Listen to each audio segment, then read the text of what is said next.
can't set a fixed number for us. After all, no one can predict when winter will end. What if all 100,000 kilograms of wood are burned up?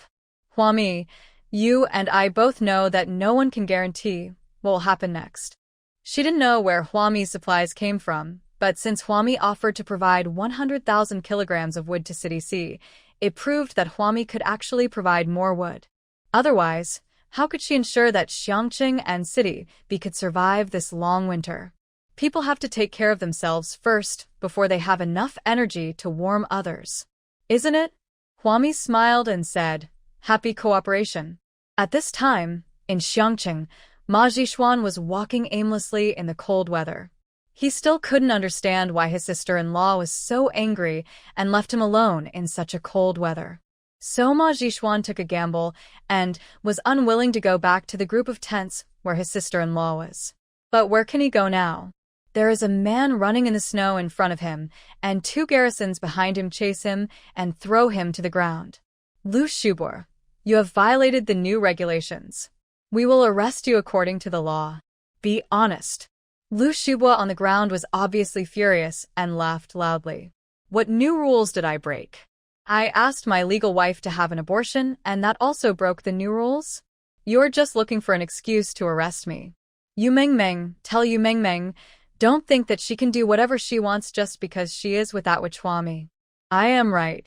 In this world, it is a big mistake for a woman to raise a child. He cursed, but was still forced away by 2 garrisons wearing 5 sets of cashmere thermal underwear. When Ma Zhishuan saw this scene, he found it extremely terrifying. The moral issue has indeed evolved into torture. Ma Zhishuan feels that it is not just God who is cruel. And there are these demons who want to disrupt the entire world order. Among these demons are Huami, as well as his brother and sister-in-law. He was in a daze, and before he knew it, Ma Zhishuan walked to the front of Qin Xiaolan's tent in Xiangqing.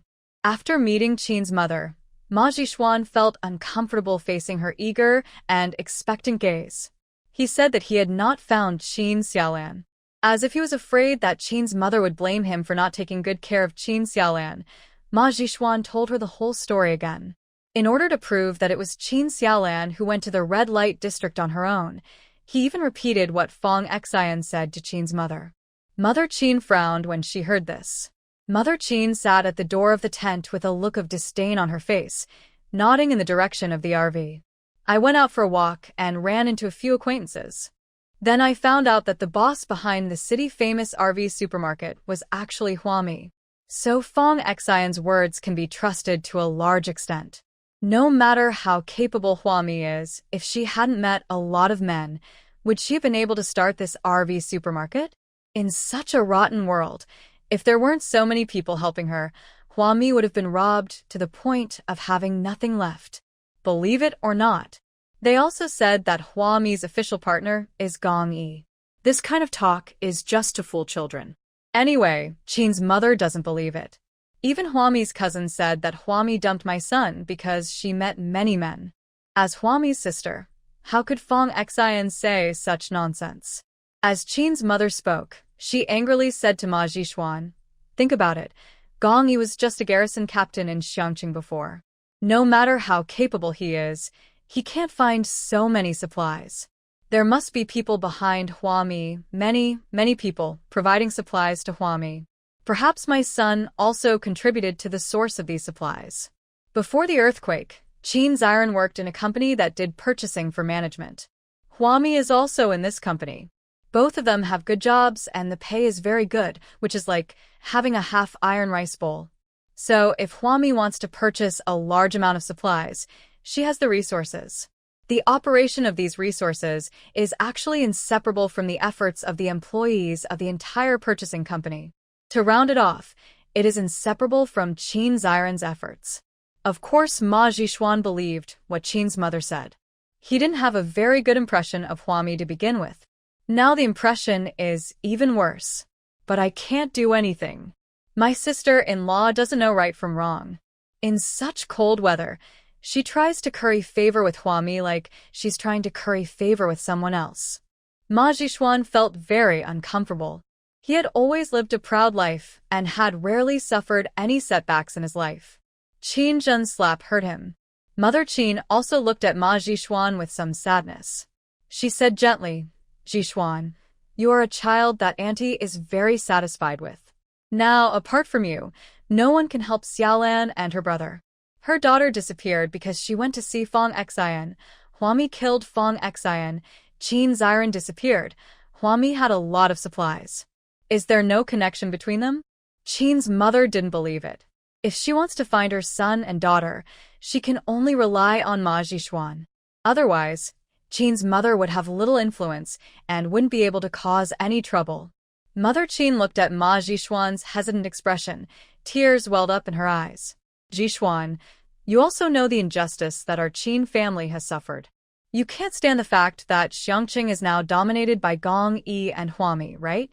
People have to do something while they are alive." Seeing the pitiful look on Qin's mother's face, Ma Jixuan finally nodded.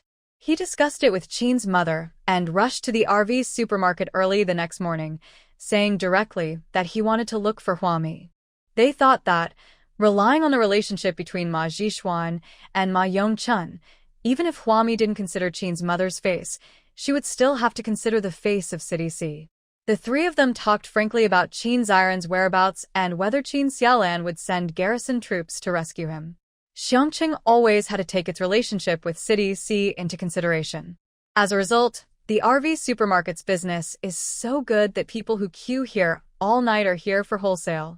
Yi Rong had no time to receive Qin's mother and Ma Jixuan. There are so many people who ask for Huami every day. If they are really at the same level as Huami, they will call Huami directly. How could they come to look for him in person? In other words, those who don't even have money to buy a universal signal communicator are all poor. Not worthy of personally connecting with Huami. Ma Jixuan did have a universal signal communicator, but he did not have Huami's phone number. Qin's mother is a poor woman, so Yi Rong had neither the time nor the care. She just casually dealt with Qin's mother and Ma Jixuan and told them to wait somewhere far away and not to stand in the RV supermarket and block the way. Ever since the factory director left to rebuild the water plant, there has been a shortage of staff here. Yu Meng went to court again. Now even Yi Rong's children, Dafu and Xiaofu, were temporarily asked to help manage the wholesale business of the RV supermarket. When the RV supermarket opens, a busy day begins. Often, the garrison would just pull the supplies from the Lianhua Xingxing underground garage, and before they could be unloaded, they would be ordered by someone else. Dafu and Xiaofu just need to jump into the truck bed and report what supplies are inside. Wholesalers raised their hands, and those who wanted to buy how much they wanted got on the truck and unloaded the goods themselves. Qin's mother pulled Ma Jixuan aside to watch for a while and whispered to Ma Jixuan, "In just these few minutes, there are tens of millions of transactions. I don't know where Huami got so many goods. Look, the people who helped her transport the goods are all garrison soldiers." From this we can see that, as Fong Xian said, Huami has many financial backers. Mother Qin thought to herself that her son also contributed to this. This was also the first time that Ma Jixuan had seen such a situation. Standing in this busy scene, he felt much smaller at that moment. The weather was getting colder and colder, the snowflakes were falling like goose feathers, and the visibility was very low. According to normal time, it should be noon at this time. But it looked like evening, an evening with heavy snow. Ma Jixuan and Qin's mother stood there for a while and were frozen like dogs. There were also small vendors waiting nearby. These small vendors don't have much capital, and they have to wait until the big vendors have finished wholesale before they can go up and pick up some of the remaining supplies, and then they can do some work while wholesale. They glanced at Qin's mother and Ma Jixuan, and someone kindly said to Qin's mother, "You guys are also selling supplies wholesale outside the city, right? Would you like to take a load of goods with us?" This is a group purchase recently organized by the vendor circle. Because supplies are in short supply, especially food and warm equipment. However, as truckloads of supplies were delivered, they were quickly sold out by big vendors. Often in the end, the supplies that small vendors can wholesale are very few. In addition, Qinzhen has now squeezed in and Qinzhen buys supplies by tons. Life is even more difficult for small vendors. So they came up with an idea. All the small vendors united and bought a whole truckload of supplies at one time. Then everyone can divide it privately. Yi Rong was happy with this because she was too busy to handle the sales of truckloads of supplies, and Dafu and Xiaofu didn't have to climb onto the truck and shout. Many diligent people are doing this now. Since there are no free food supplies in Xiangqing and City B, people who don't have much money will of course find ways to increase their income. Upon hearing this, Mother Qing glared at the kind-hearted vendor and said, "Do you think I look like someone who would do this? I'm here to look for my son and daughter. I've never set up a stall in my life. Isn't it shameful? If our relatives saw this, wouldn't they laugh at me to death?" The kind vendor. He thought it was okay. Why was it embarrassing to set up a stall? There were no more job opportunities in Xiangqing now, and they were not doctors, police, garrisons, lawyers, or judges. They did not have the ability to go up mountains and down seas to find supplies in a world where disasters were frequent. Then they can only do some reselling business, which can not only support themselves, but also infiltrate supplies to other cities. How is this embarrassing? But Qin's mother didn't think so. In their small place, Qin's mother used to work in a respectable job. He had a stable job, a stable income, an excellent son, and a daughter admitted to a prestigious university. He was once the envy of many relatives and friends. Qin's mother couldn't bring herself to let such a respectable person like her set up a stall on the street and sell things. The kind-hearted vendor just mentioned it, but when he saw Qin's mother's disdainful opposition, he curled his lips and took the initiative to move away from Qin's mother. No more persuading Qin's mother. In fact, Ma Zhishuan couldn't bring himself to do that. He looked around and whispered to Qin's mother, "It's too cold here, and I don't know what kind of monsters are around. Aunt, let's go back. I'll go and beg my brother to find a solution later." The weather was too cold, and Qin's mother and Ma Zhishuan could not bear it at all. They did not wait for long, and quickly left the RV supermarket. At this time, Huami was planting trees at the Lotus Xingxing supermarket. Huami would do what she promised Qinzhen. Last time, she planted rubber trees, camphor trees, and broadleaf basswood, and these 3 types of trees have never been cut down. As a result, they have now grown into 3 giant trees. Huami walked around the 3 giant trees and estimated that this tree weighed tens of thousands of pounds. The 3 trees together produced more than 30,000 kilograms of material, so Huami cut down the 3 trees. If these 3 trees continue to grow like this, there is no telling how big they will be. Huami planned to send the 3 trees to the RV supermarket and asked Ah Fu to get some wood chippers. Yi Rong then asked some laborers to cut the 3 trees into pieces of firewood of uniform specifications. First, get some firewood and make a firewood heater that can exhaust smoke in a closed room to keep Yi Rong and the others warm. The remaining 10,000 kilograms were allowed to be taken away by Qinzhen. Huami plans to supply the rest to the garrison and police first. Then she placed the newly acquired 27 square meters of black land near the Lotus Xingxing supermarket. Huami then started planting trees. She had asked Qichuan to buy seeds for her before, and Huami wanted them no matter what kind of seeds they were. As a result, Qichuan found a lot of saplings and flower seeds for Huami: bougainvillea, goldenrod, melon, osmanthus, ivy, hydrangea, hibiscus, cypress, locust, beech, castanopsis, oak, and ginkgo, cotton, skyma superba, holly, sycamore, privet, broadleaf poplar, larch, black wattle, mason pine, Semiao pine, Yunnan pine, South Asian pine, chandelier flower, coffee. Huami planted all 27 types of saplings and flower seeds without even looking at them. After a while, she came to her senses and looked carefully at the coffee tree in front of her. It seemed that this tree could not be cut down. She could collect coffee beans and make coffee from it in the future. As for those flowers, Huami also felt a little melancholy. Those flowers could not be cut down and used as firewood. But now that the seeds have been planted, can we still pull them out? Looking at them one by one, Huami found a piece of black soil, with snow-white cotton blooming in the heavy snow. In just a short while, the snow-white cotton flowers bloomed one by one in the white snow. What a nice view! Also blooming with them are the bougainvillea, marigolds, and hydrangea trees that only grow in different seasons, growing taller and thicker little by little. but the beautiful flowers are already blooming vigorously. Huami immediately called the factory manager to ask what she could do with the large number of flowers she had. The factory manager was doing the final finishing work of the water plant and was very busy on the other end of the phone. He casually replied, "Build an essential oil factory and make essential oil from those flowers. Essential oil is very useful and has various effects. You girls also like it. It smells delicious." The factory director is a knowledgeable man. Huami immediately called the busy contractor. She wanted to build an essential oil factory, the kind that extracts essential oils from flowers. The contractor cried out ouch, and looked at the densely packed crowd of witches in front of him.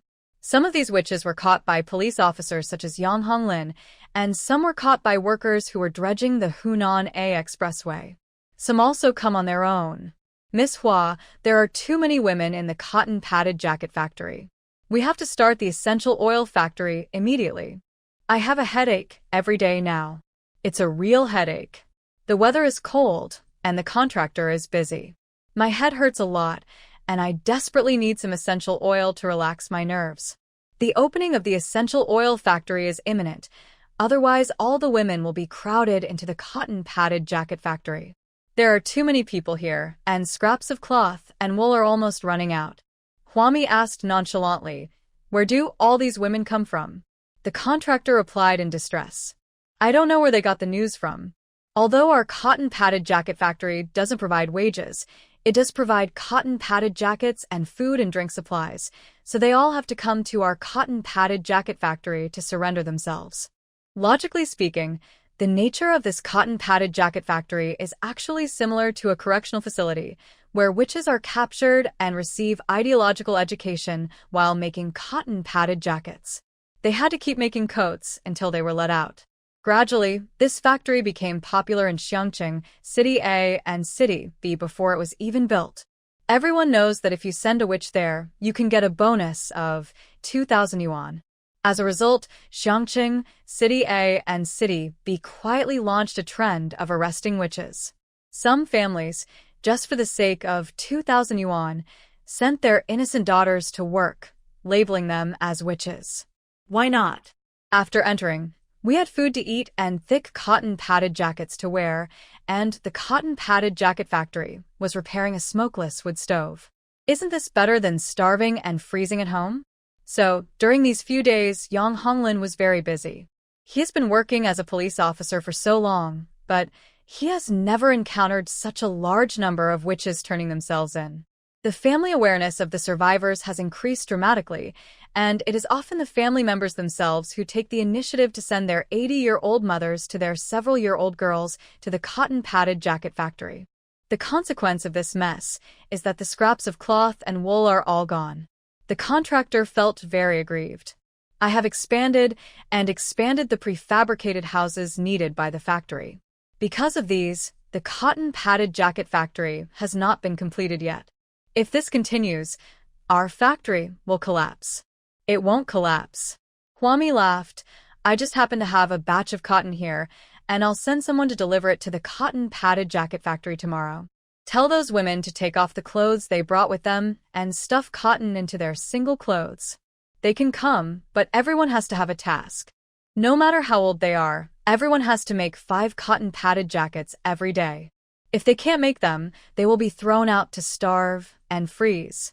Forget about the little girls who are only a few years old. Find a place for them to practice martial arts. Divide the female workers into groups, assign 1 little girl to each group, and ask each group to make 5 more cotton padded jackets every day as the cost of taking care of the little girls. It is actually not difficult to make 5 cotton padded jackets a day. The boards are ready-made, and you can just cut them according to the pattern." The contractor brought in a number of professional sewing machines to the factory. By using the sewing machines to sew, a cotton padded jacket could be made very quickly. Since these survivors wanted to send the women and their families to the cotton padded jacket factory, Huami accepted them all without hesitation. As for the fabric, you can actually ask Qichuan to buy some on the market. He can buy as much as he wants. Huami is not afraid of not having money to buy fabric, but she is afraid of not having fabric for her to buy. Just after I hung up the phone with the contractor, Yirong called me. Ami, City C refuses to accept our wood, and they want you to come and negotiate in person. Huami held the phone in her hand and said to Yirong, let me take a look. What's going on? I just reached an agreement with Qingjin a few days ago to sell an unlimited amount of wood to City C for heating. As a result, Yirong told Huami today that City C refused to accept the wood. City C really doesn't want those tens of thousands of pounds of wood? Huami quickly teleported to the RV supermarket. As soon as she walked out of the warehouse, she met Ah Fu, who was walking hurriedly toward her. As soon as Ah Fu saw Huami, he hurriedly said, Hurry, there's a quarrel over there. Huami frowned and followed Ah Fu to the right side of the RV supermarket. The 3 trees had just been thrown into the warehouse of the RV supermarket by Huami, and the wood cutting had not yet started. But the transport plane from City C has already stopped on the open space. Yirong had already cleared a piece of land next to the helipad and quickly set up the waterproof tarpaulin and heater to create a simple wood chipping mill. The strong workers are already in place. As soon as the wood is cut, it is immediately loaded onto a transport plane and shipped to City C. When Huami was led there by Ah Fu, Ma Jixuan was arguing with Yirong. To say they were quarreling, in fact Yirong was blushing and arguing about something with Ma Jixuan. What's wrong? Huami walked over and stood beside Yirong. Seeing Huami coming, Yirong angrily held a document in her hand and said, This Mr. Ma said that our wood is too expensive, saying that it is a resource that everyone has worked hard to obtain. If we don't lower the price, he won't buy it. When I talked to Qingjin, we agreed that the wood would be weighed on the spot, then loaded onto the transport plane, and City C would pay for it. It can be said that one hand pays, the other hand receives the goods. Qingjin made this decision at that time in order to prevent Huami from being limited in quantity. There is no limit on the quantity. As long as Huami's woodcutting factory has wood, she can keep buying it. As a result, Ma Jixuan jumped out and said that the wood was sold at a high price. Don't buy. Huami smiled and nodded. Okay, if you don't want to buy it, then don't buy it. Yirong, start working as usual. Sell all the wood you cut to Commander Gong and Ku Minghong, along with the smokeless stove. She was too lazy to talk to Ma Jixuan. What was there to argue about? She only had Sankeishu at the moment, and the heating supply in Xiangqing and City B was already tight. If it weren't for the fact that Qingjin was a person worth associating with, Huami would not have agreed to Qingjin's request for unlimited supply of wood. Isn't it just the right time now? It's not that Huami doesn't want to sell wood to City C, it's that Ma Yongquan's younger brother Ma Jixuan doesn't want to buy it. Huami took Yirong back. On the way, Huami was very satisfied with the current situation. She looked at the coldest weather in her life and thought the current level was still quite good, far from being cold enough to kill people. But if it gets colder, it's hard to say. In my previous life, the weather suddenly became extremely cold overnight in the summer. Many people were wearing short sleeves and short skirts and had no time to react, so they froze to death in the snow. From wearing only a single layer of clothing to heavy snow, there were still a few days left for the survivors. So, Huami didn't hear anyone saying who was frozen to death. Now there is enough cotton and wood. It would be perfect if Xiangqing and City B could achieve 0 deaths from freezing. Moreover, when the wood was sold to Gong Yi would not bargain with Huami. He would pay whatever price Huami said. Let Huami settle the bill herself. In front of the transport plane, Li Wangsheng, the captain of the Sea City garrison, looked at Ma Jixuan with angry eyes. He walked to Ma Jixuan's side and whispered, Second Master Ma, you should discuss this matter with Mrs. Ma. Today, just as he parked the transport plane, he received a message from Ma Yongquan saying that Ma Jixuan wanted to train himself and recommended himself to work in the material transport team. To be honest, Ma Yongquan was very obedient to his younger brother. They were the only 2 brothers left in their family, and Ma Yongquan was older than Ma Jixuan. Although they are brothers in name only, in fact Ma Yongquan is like a father to Ma Jixuan and raised him. Since the disaster, Ma Jixuan, who is still in college, has had nothing to do. In today's environment, if you want to study, there is nowhere to study, and after you finish studying, you don't know what to do. So Ma Jixuan has been idle. Just as Qingjin said, Ma Yongchun sent his younger brother to Xiangqing because he wanted Ma Zhishuan to get to know a group of people in Xiangqing and use his own methods and connections to connect Xiangqing and City C more deeply. Ma Zhishuan said he wanted to do something, and Ma Yongchun was very happy. I feel the joy of having a younger brother growing up in my family. But unexpectedly, on the first day Ma Zhishuan took office, he began to have problems with the wholesale price of wood. Ma Zhishuan thought that wood was 5 yuan per pound, which was too expensive in this weather, so he wanted to lower the price to 1 yuan per pound. They say that Huami supplies are the result of everyone's hard work, which means that Huami supplies are not obtained in a legitimate way and they make too much money, so they have to pass on the profits to everyone. Li Wangsheng had no idea what was going on in the brain of this second-generation rich man. He negotiated a contract and then lowered the price without hesitation. The wood hasn't even been loaded onto the transport plane yet, and Li Wangsheng is really annoyed as he is about to fail with this deal. Ma Zhishuan squinted at Li Wangsheng, who is in charge here, me or my sister-in-law. She is a pregnant woman and doesn't understand the commodity market at all. A pound of wood is selling for 5 yuan. Why doesn't Huami go and grab it? There are trees everywhere outside the city. The earthquake crushed the entire ground. As long as the management is willing to mobilize the survivors to look for them, the trees outside the city will be free. Ma Zhishuan couldn't understand it. He stubbornly believed that his sister-in-law was trying to please Huami, so she bought the wood from Huami at a high price. Li Wangsheng looked at Ma Zhishuan coldly. Second Master Ma, you may not know that our garrison camp is as cold as an ice cellar. Because we are busy with rescue operations, we probably don't have time to go out and search for trees in large numbers. What's more, the trees have to be cut down after being transported back. It rained every day some time ago, and it has been snowing these few days. Many trees are soaked in jelly, like water. The wood was wet. The wood provided by Huami was dry, and her trees were not soaked in such bad weather. Ma Zhishuan put his hands in his trouser pockets, frowned, and said to Li Wangsheng as a matter of course, "You are garrisons, and you are more hard-working than ordinary survivors. Can't you squeeze out some time to do more? Don't learn from Gong Yi's garrisons. I don't know what they're busy with every day. They don't even have the time or kindness to save an innocent girl. You should collect trees to meet the heating needs of the survivors while rescuing them." The more he talked, the more outrageous it became. Li Wangsheng had a square face, and Ma Zhishuan was furious. He looked at Ma Zhishuan in shock and anger. Does Second Master Ma treat us as slaves? Or does he think that our rescue mission is like a picnic, where we can carry the injured with one hand and bring back a piece of wood with the other? The carpenters hired by the wood-cutting factory looked at Li Wangsheng with sympathy. The kind that's really sympathetic. Compared with the garrison in Xiangqing, the garrison in City C had to deal with Ma Zhishuan's management, which could only be described as miserable. But they're just workers, and they have no way of crossing the city to provide any help to the garrison in City C.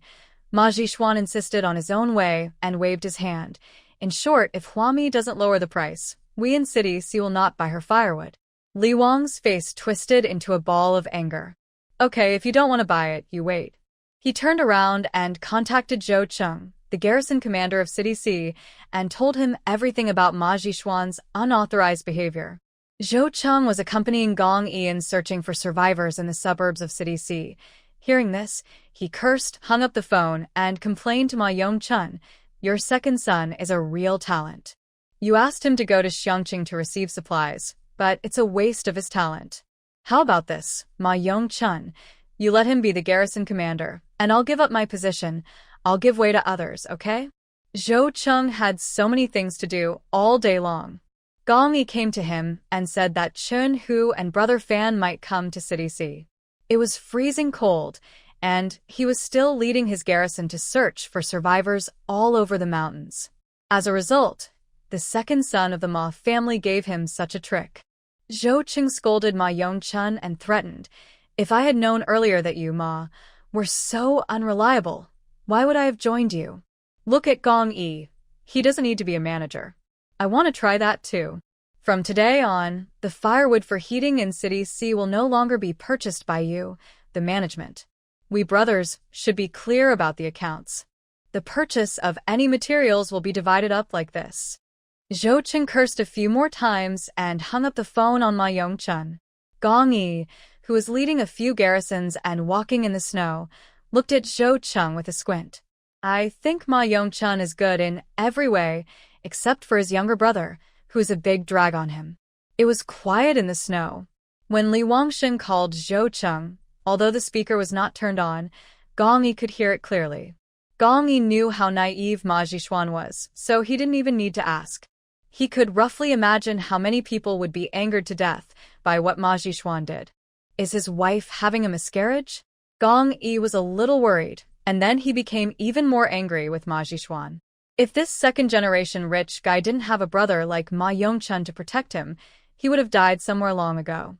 Zhou Cheng was still angry and kicked a snowball in front of him, sending snowballs flying in all directions. He ignored Gong Yi, and Li Wangxing called again. On the other end of the phone, Li Wangxing said with a bitter face, the wood chipping mill is already in operation.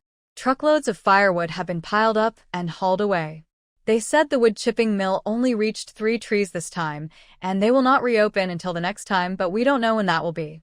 The carpenters worked quickly, with the wood chippers running at full speed. In a short while, 1/3 of a tree was cut down. Li Wangxing asked and learned that the firewood loaded on the trucks would be transported to the garrison posts in Xiangqing and City B.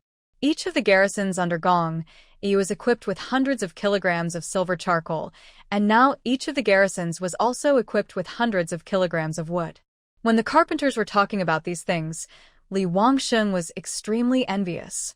He told these words to Zhou Cheng, who felt angry and sad. Looking at Gong Yi, then looking at him, Zhou Cheng hung up the phone with Li Wangxing.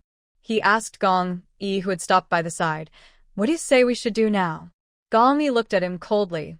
"Why are you asking me? I'm only here to arrest people in your sea city, not to do business." "No," Brother Zhou Cheng came over, looking annoyed. "Can you talk to our sister Hua and leave some firewood for me? I really don't have time to be self-sufficient here. Just treat it as a way to get rid of me. It's so cold, and those of us without wives feel cold in bed. If we don't have central heating, we won't be able to sleep well at night. Just think of this as feeling sorry for the single guys and give me some advice." Gong Yi straightened his back and looked at the single guy Zhou Cheng with sympathy. Since Zhou Cheng is single, Gong Yi provides a clear way out for the single garrisons. He cleared his throat and said in a controlled tone, "You know my wife, she values money more than anything else.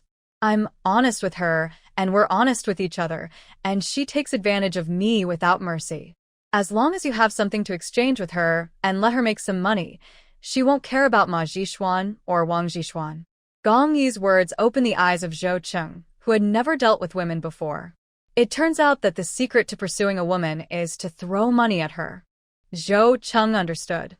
He immediately called Li Wangxing and asked Li Wangxing to continue purchasing firewood according to the contract price.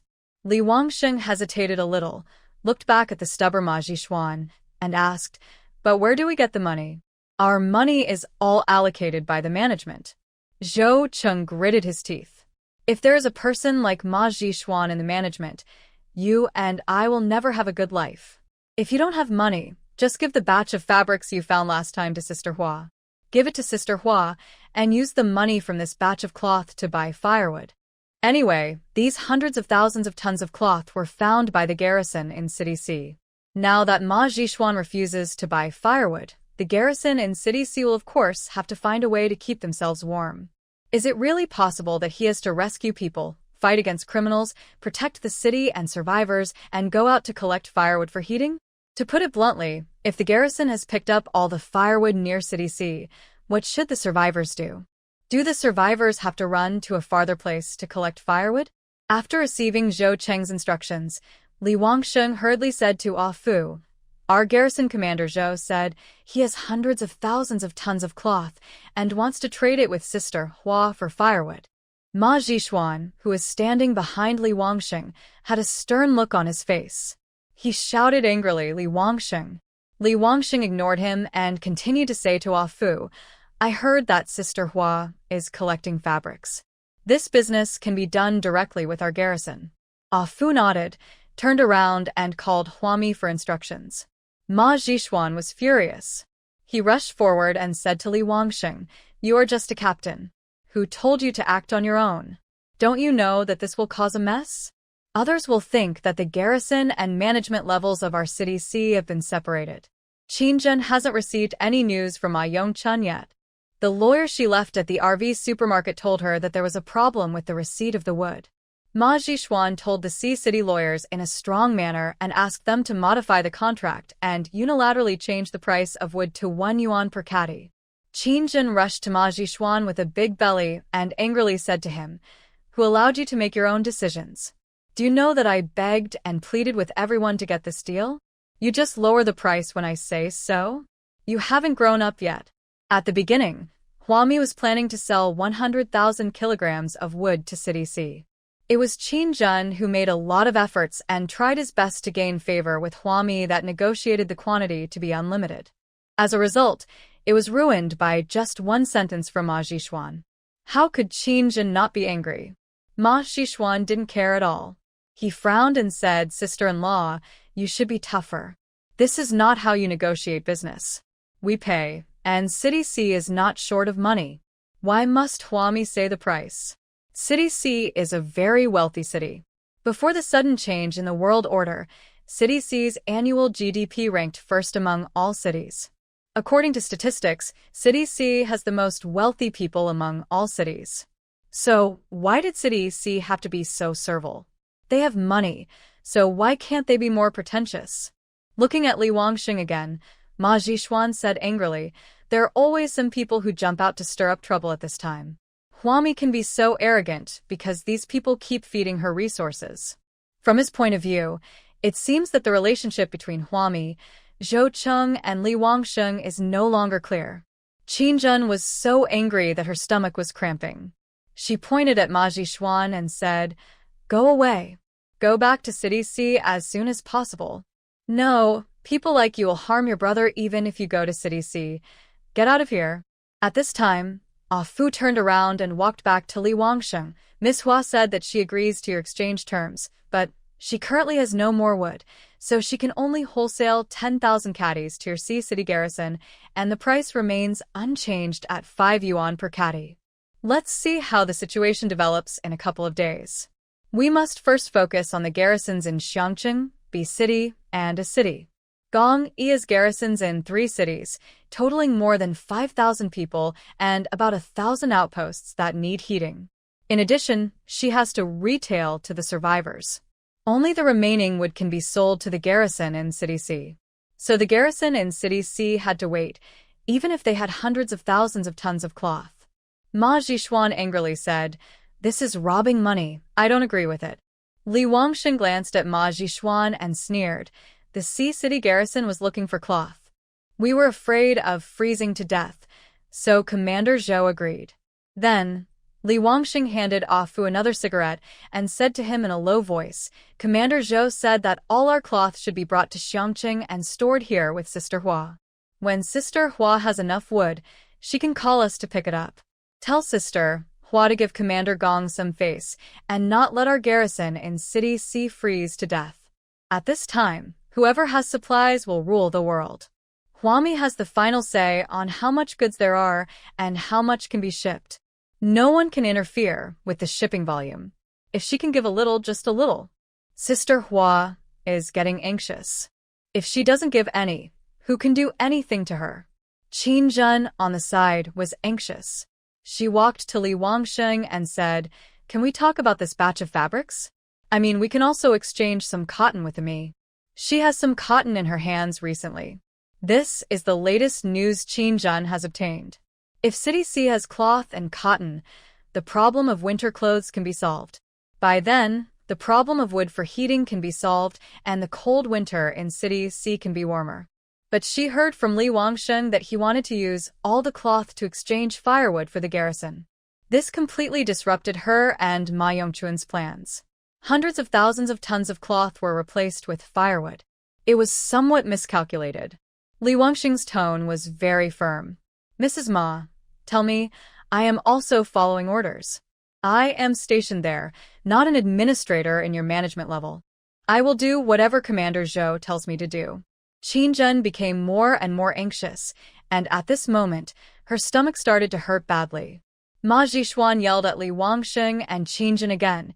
Your ugly faces trying to curry favor with Huami are so ugly, so ugly. Why can't you just refuse? If you don't want to sell it, then we won't sell it. We in City C have money. Snatched a stack of documents from the lawyer next to him, and without even looking at them, threw them at Ma Zhishuan. Ma Zhishuan instinctively turned his hand and pushed Qingjun's stomach hard, pushing Qingjun to the ground.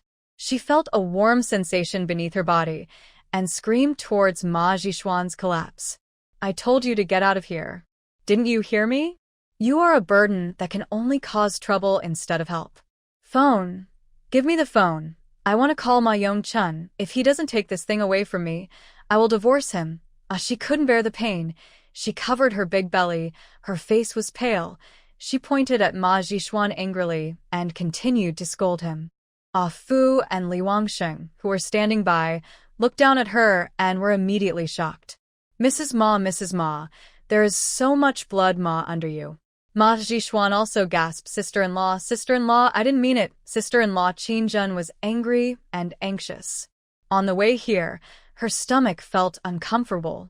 At this moment, Ma Zhi pushed her, and she fell to the ground, and her amniotic fluid broke. There was chaos in front of the wood-chipping mill and the transport plane. Yirong rushed over and was shocked. She beat Fu hastily. Hurry up and send him to the emergency room. Why are you still standing there? Although Xiangqing now has enough capital to stand out from the crowd, Qingjun is at least the wife of the Sea City Management Commander. Moreover, Qingjun is a very good person. He pays great attention to maintaining interpersonal relationships. He has given Dafu and Xiaofu several small gifts that are not expensive, but very thoughtful. Fu's family had a good impression of Qingjun. A group of people hurriedly picked up Qingjun and rushed him to the emergency area. The news soon reached Huami.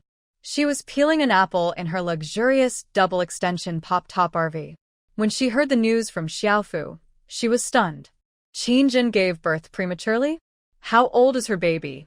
As she spoke, she turned her head to look out the window. Heavy snow was falling from the sky. The snow on the ground is getting deeper and deeper. Soon, the city clearance team will be busy shoveling snow again. By the time Huami arrived at the emergency area, Xi and Chiru had already moved very quickly and cut the baby out of Qingjun's belly. I used the painkillers provided by Huami. When she saw Huami, she said nothing else but took off her surgical gown.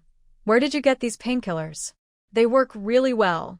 In such an environment with scarce supplies, Huami's painkillers can completely replace anesthetics. Although people who take painkillers will not fall asleep, they will also not feel any pain. Xin Chiru thinks that Huami's painkillers can be promoted and used instead of anesthetics. If you want it, just come to me and get it. Huami took 2 steps forward, looked at the blood on Xin Chiru's sterile gloves, and asked, How is Qingjun's child? Xin Chiru was stunned for a moment, as if thinking about how to answer Huami. She sighed, the month is too young, only 6 months. Everyone knows how difficult it is for a 6-month-old premature baby to survive in such an environment. When Xin Chiru performed a cesarean section on Qingjun, she knew that the child had no chance of survival. But Qingjun didn't believe it. When she was lying on the operating table, she was still begging Xin Chiru to do her best to save her child. Although Xin Chiru had explained to Qingjun that under normal circumstances, only 7-month-old premature babies had a greater chance of survival. 6 months, it's really too dangerous. But Qingjun couldn't accept it. She had never held her own child, nor had she ever heard her child call her mom. How could it be lost like this?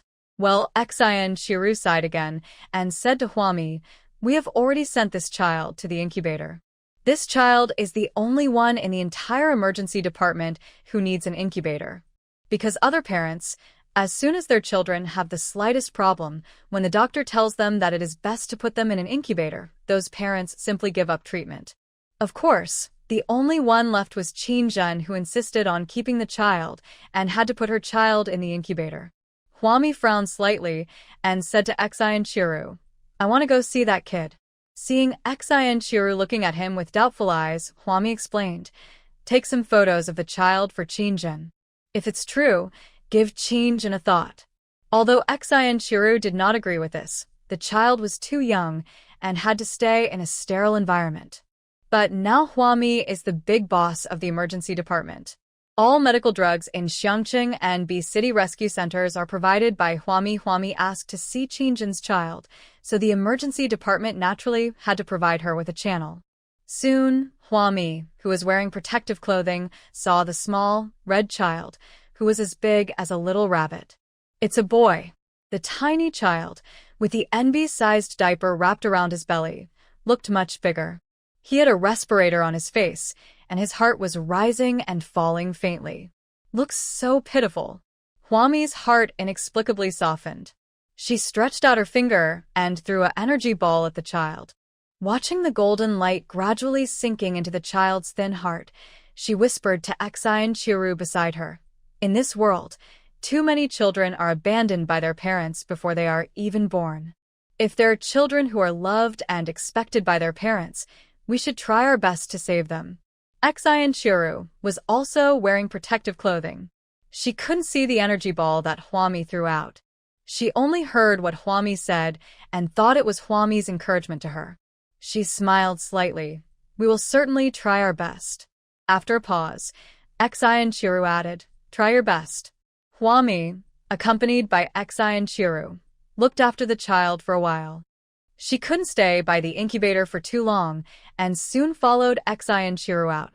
Huami thought that if an energy ball could sustain the life of an adult for several days, then for such a young child, it should not be a problem to sustain it for a full month. In another month, the child's heart and lung functions will be fully developed and the chance of survival will be greater. By then, Huami will find a way to meet Qingjin's child and give the child an energy light ball. After leaving the incubator, Huami went to see Qingjin again. Needless to say, the conditions in the emergency area are very poor. Single rooms are impossible to find. The best wards only have 7 or 8 people per room, with one partition. There were no beds because there were not enough beds, so they used thick mats woven by Huami's straw weaving factory. There was a thick mattress about 10 centimeters thick, covered with a coral fleece sheet bought from Huami, and with the central heating smokeless wood stove, the emergency area was quite warm. By the time Huami found Qingjin, Ma Yongchun also hurried to Xiangqing's ward. He heard the news and followed the nearest supply transport plane. As soon as he got off the transport plane, he ran to the emergency area in Xiangqing. When he arrived, he was sweating and covered in snow. Azen. Ma Yongchun sat on the edge of Qingjin's thick mattress, his eyes red with discomfort. I've heard that Jishuan is a real rascal. Don't worry, I will definitely scold him.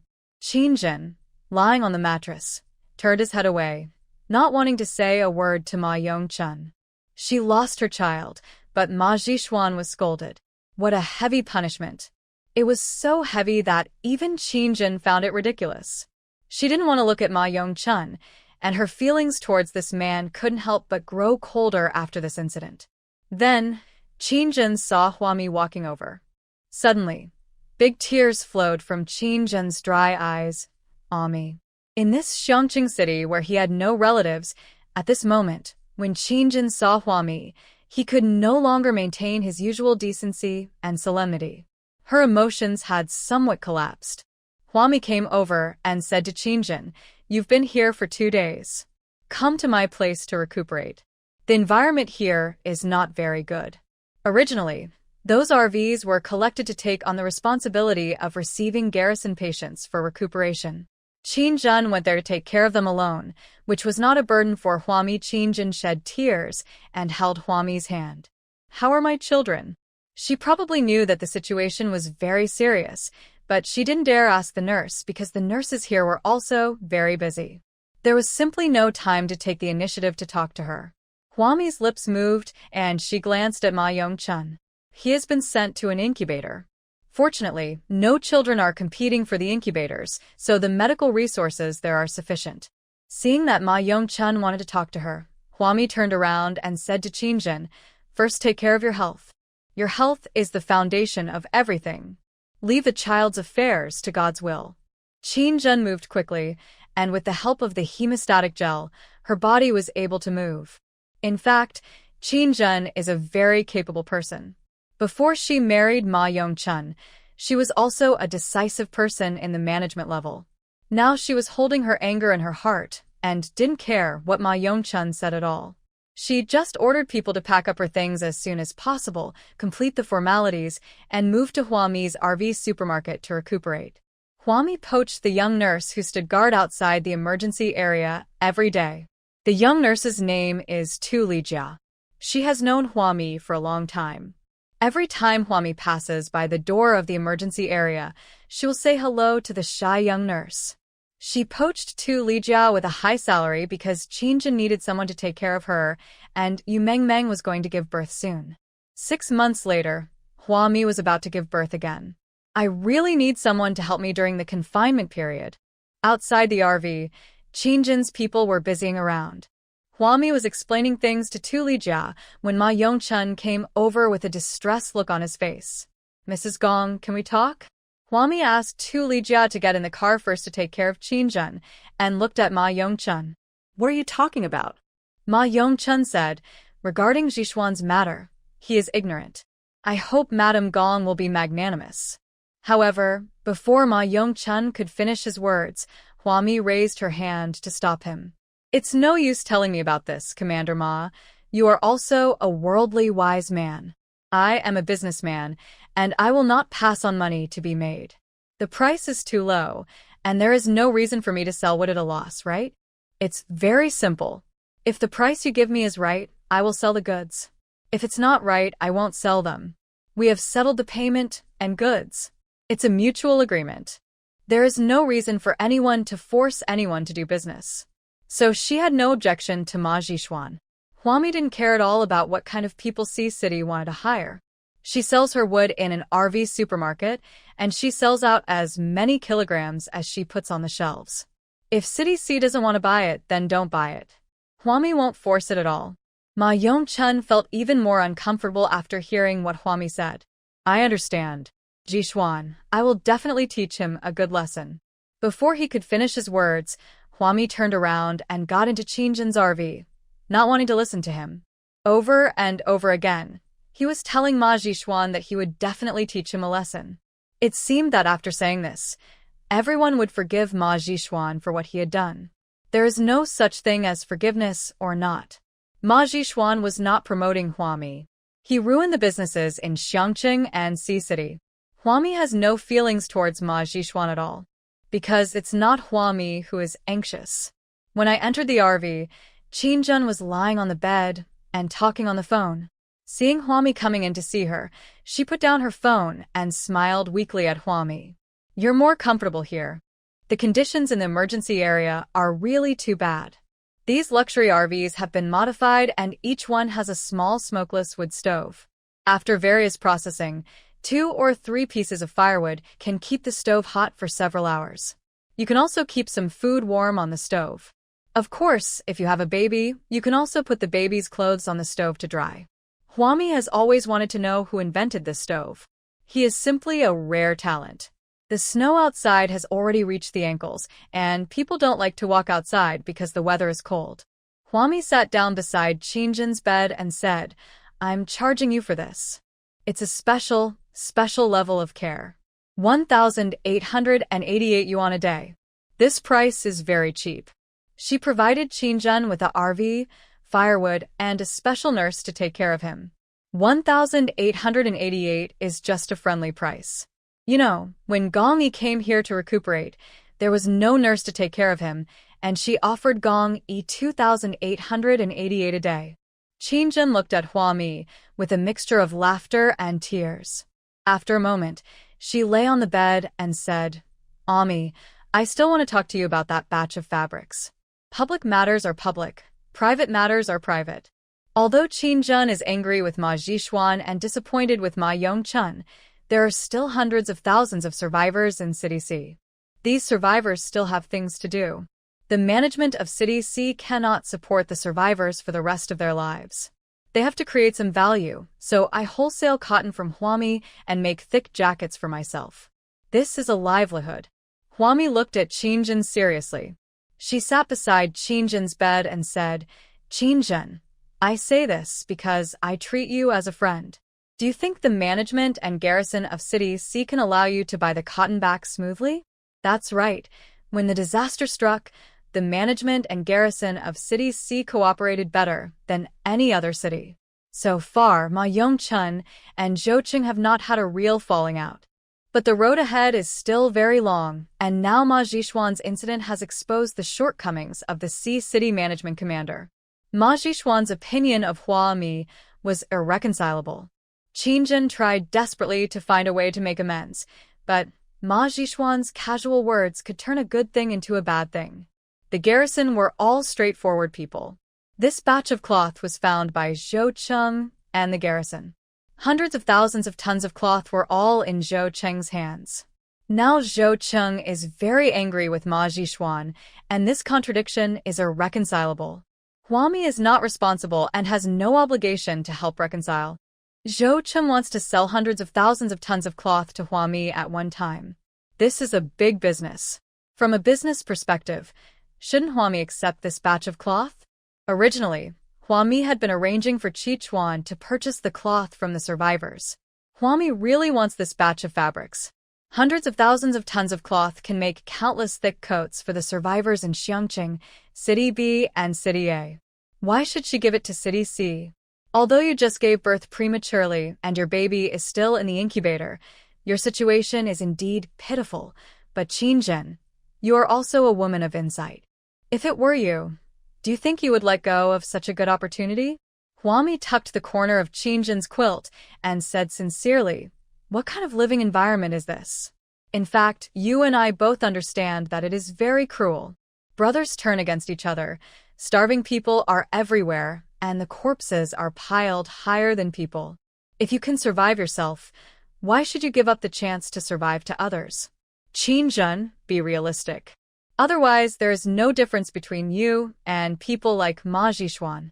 The words were a bit harsh. Considering the relationship between Huami and Qingjin, it shouldn't have come to this.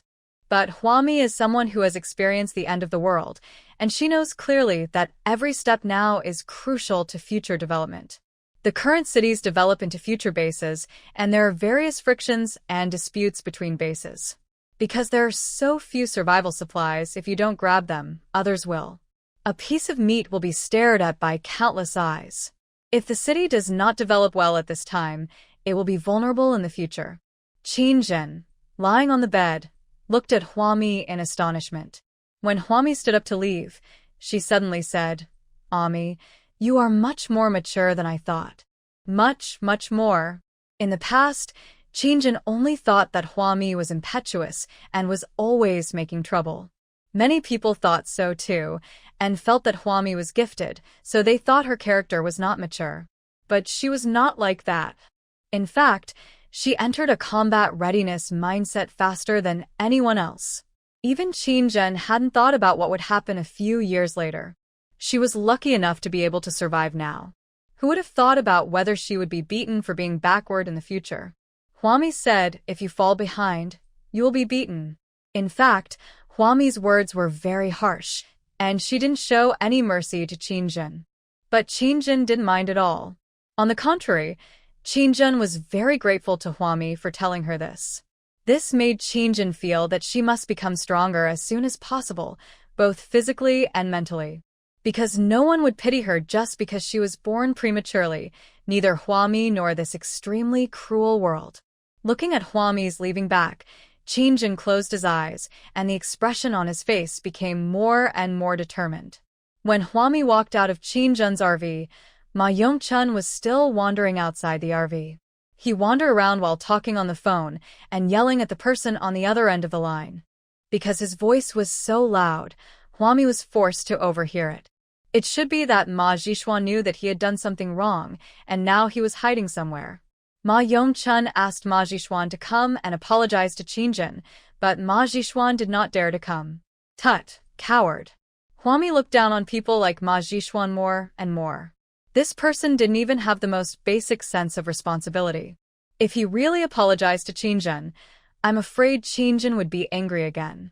Huami quietly passed by Ma Yongchun and suddenly heard Ma Yongchun holding his phone and yelling, "Ma Zhishuan, why are you still messing around with Qin Xiaolan's mother? Hurry and get back here." Ma Zhishuan disagreed. He begged on the other end of the phone, "Brother, if I go back now, my sister-in-law will definitely scold me to death. She has been displeased with me for a long time. I will come back when my sister-in-law calms down a little." He knew he was wrong, and Ma Zhishuan admitted it, but everyone knew how Qinzhen would scold him if he stood in front of him at this time. So as soon as Qinzhen was sent to the emergency area, he ran away, but he didn't dare to run far, for fear of danger outside the city. After much thought, Ma Zhishuan went to find Qin's mother. At this time, he only had Qin's mother to go to. After forcibly hanging up the phone with his brother, Ma Zhishuan sat in the tent with a dejected look on his face. If he had been able to restrain himself and not push Qinzhen back, would things have turned out like this? Zhishuan, Zhishuan. Mother Qin's voice sounded, and then she brought a man into the tent. "I found an acquaintance. He is Xiren and Huami's college classmate." During this period, Qin's mother has been thinking about Huami's source of supplies. She discussed it with Ma Zhishuan, and Ma Zhishuan tried to ask his brother Ma Yongchun to put pressure on Gong Yi. So Ma Zhishuan was put in charge of receiving materials in City C. Qin's mother happened to contact Qin Xiren's college roommate, whose name was Xiuyu. In this extreme weather, disaster after disaster occurred, and the survivors gradually began to separate into groups and survive together. People who knew each other set up their tents together to form communities. It was easy for Qin's mother to find Xiuyu because she already knew some of Qin Xiren's college classmates. He said the last time he saw Qin Xiren was with Huami. Mother Qin looked back at Xiuyu and said, "If you have anything to say, tell Zhishuan. He is Xiaolan's boyfriend and the younger brother of the Sea City Management Commander. He will definitely help us." And Xiaoyu and Qin's mother sat down opposite Ma Zhishuan and said, "We have gathered a group of people here, all of whom are our college classmates and related relatives, totaling more than 1,000 people, and are now preparing a development plan." He described that in the current Xiongqing, although everyone has food and drink, their lives are very difficult. Specifically, their living environment is very bad, and they can only live in tents all day long. But Xiongqing now has no management class.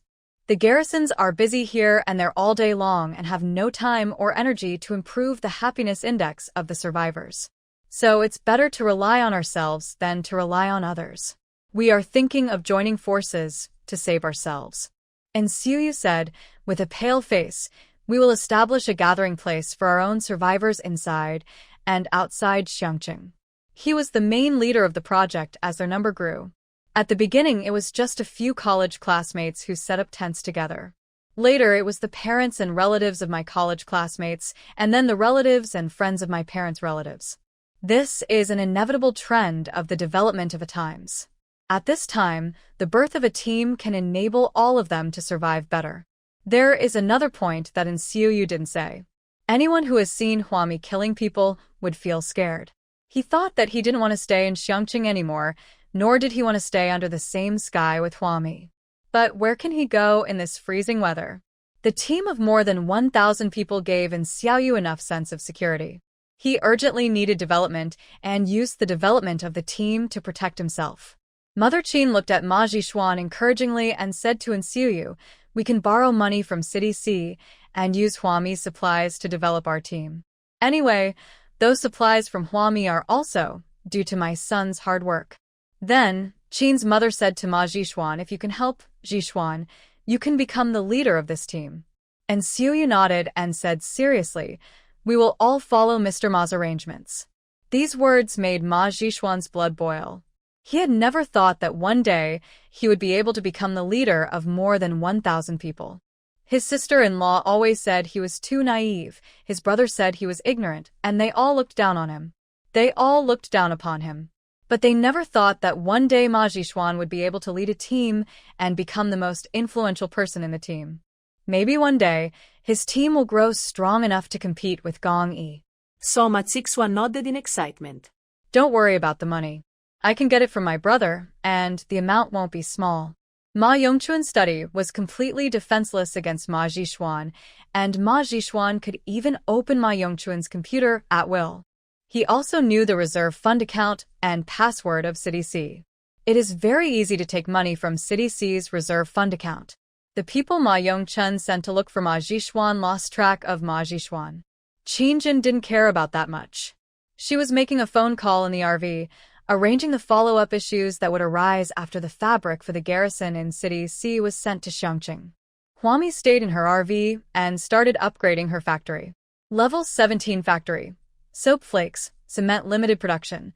Semi-finished sauerkraut fish X80, 000, chocolate cake X70, 000, semi-finished braised lion's head X60, 000, semi-finished braised sparrows X50, 000, semi-finished pizza X40, 000, semi-finished crispy pork X30, 000, semi-finished Orleans roast chicken X20, 000, semi-finished preserved vegetable braised pork X10, 000, semi-finished ginseng black chicken soup X5, 000, semi-finished pepper pork belly chicken X2, 500, ham sausage X1, 000, rice X500, chicken sandwich X250, Oreo strawberry cake X100 synthetic production, energy water droplet X1, requires, energy light group consumption X 10,000,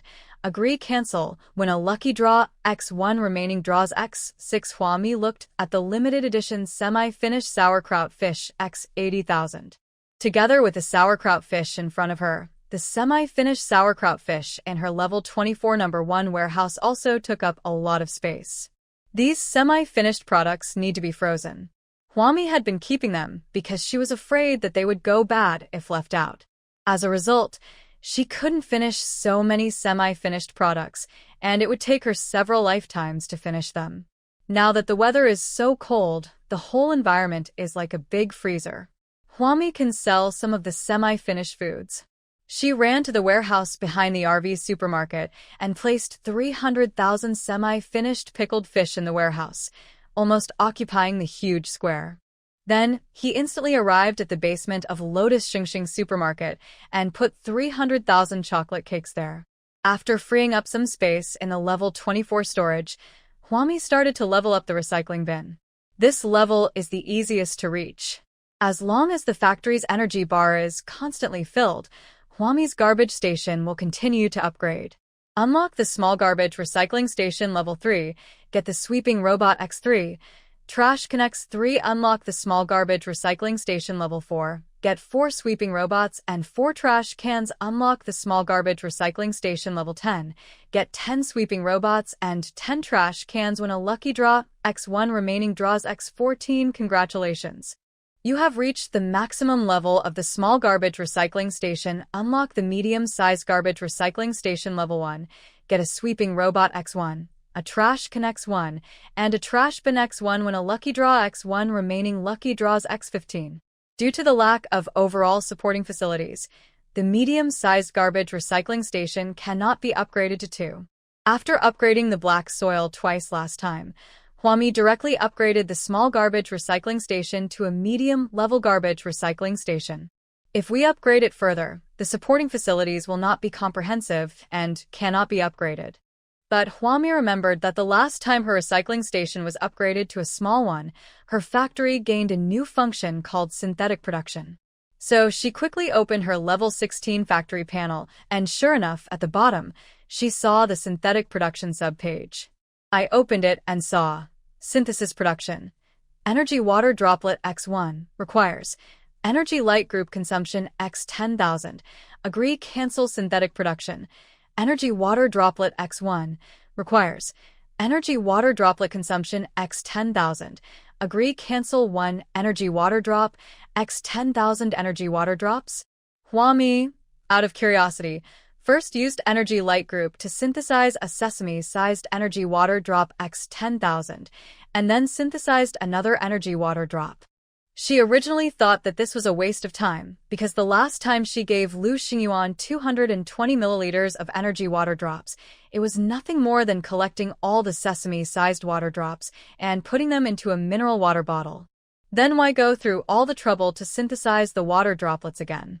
There is no essential difference between water drops and water beads. But when she actually got the energy water drops in her hands, Huami felt that she was too naive. This kind of energy water droplets is not liquid. It is like a soft cod liver oil, golden in color and not very big. I don't know if it is for eating or what other uses it has. Huami was thinking, why not give it to one of them and try it out? She was screening candidates in her mind when she was suddenly picked up. What are you doing? Huami turned around and looked at Gong Yi, who suddenly hugged her like a princess, and asked in surprise, "Didn't you go to City C? Why are you so elusive?" Gong Yi stepped on the snow that was already up to his ankles and said to Huami, "I came here with Zhou Cheng's transport plane. I came back to see you. Why are you standing outside?" In his mind, he always thought of the bulging belly of Huami that he saw that day. She should be 4 months pregnant now. Gong Yi would worry even in his dreams, always afraid that Huami would fall down because of her clumsy walking and then bap her huge belly. This thought frightened Gong Yi, so when Zhou Cheng came to deliver the cloth, he also came back to take a look. Huami was held horizontally by Gong Yi and rolled her eyes speechlessly. She was really not that fragile and careless. However, Gong Yi still quickly sent her to the RV, turned on the smokeless stove, and threw some firewood into it. When he turned around, Huami had already taken off her coat. She wore a close-fitting cashmere thermal underwear underneath her thick maternity clothes. Her 4-month-old belly was given a complete shape by the close-fitting thermal underwear. There was a snow-white seam between the hem of her clothes and the waistband of her trousers.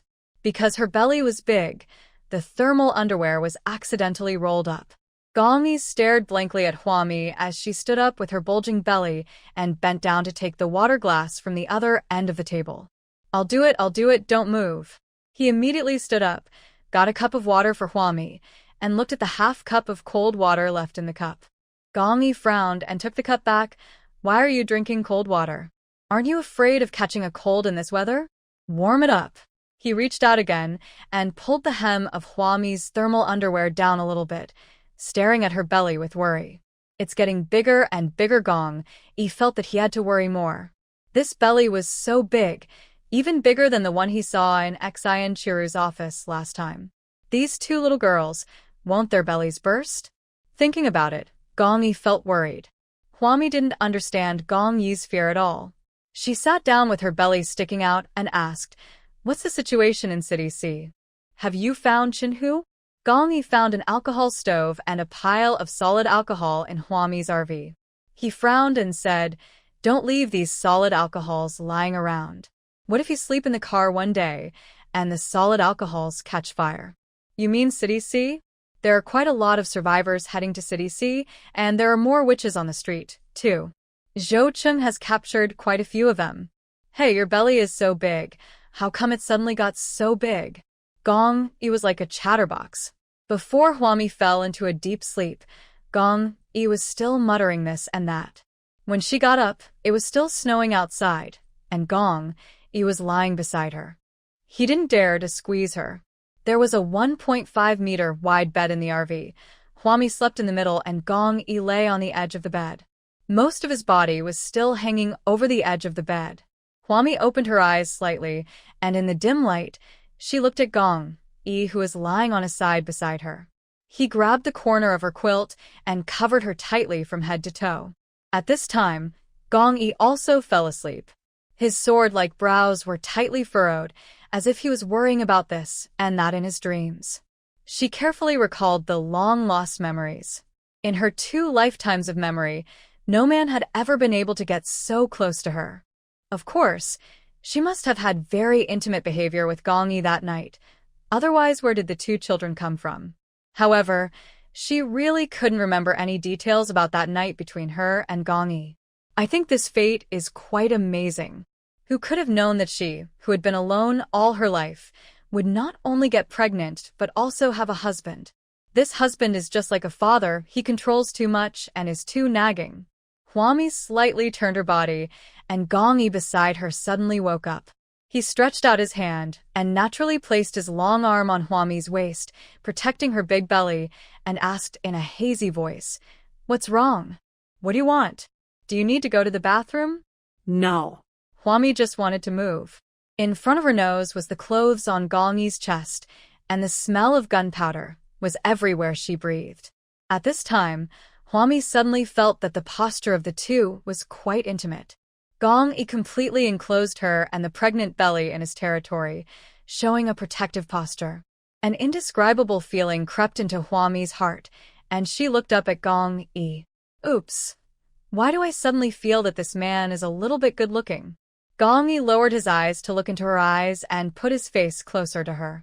He raised his hand, held Huami's cheek, inserted his fingers into her hair, and asked, "Where do you feel uncomfortable?" "It's so drowning." Huami felt a little flustered. She climbed out of Gong Yi's arms and half leaned against the head of the bed. "I want some water."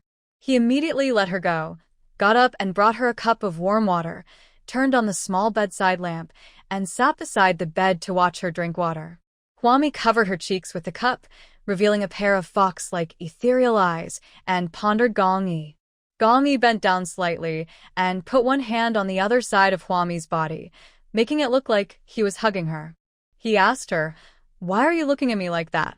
What evil tricks are you planning?" There was a hint of complaint and unhappiness in the tone of his voice.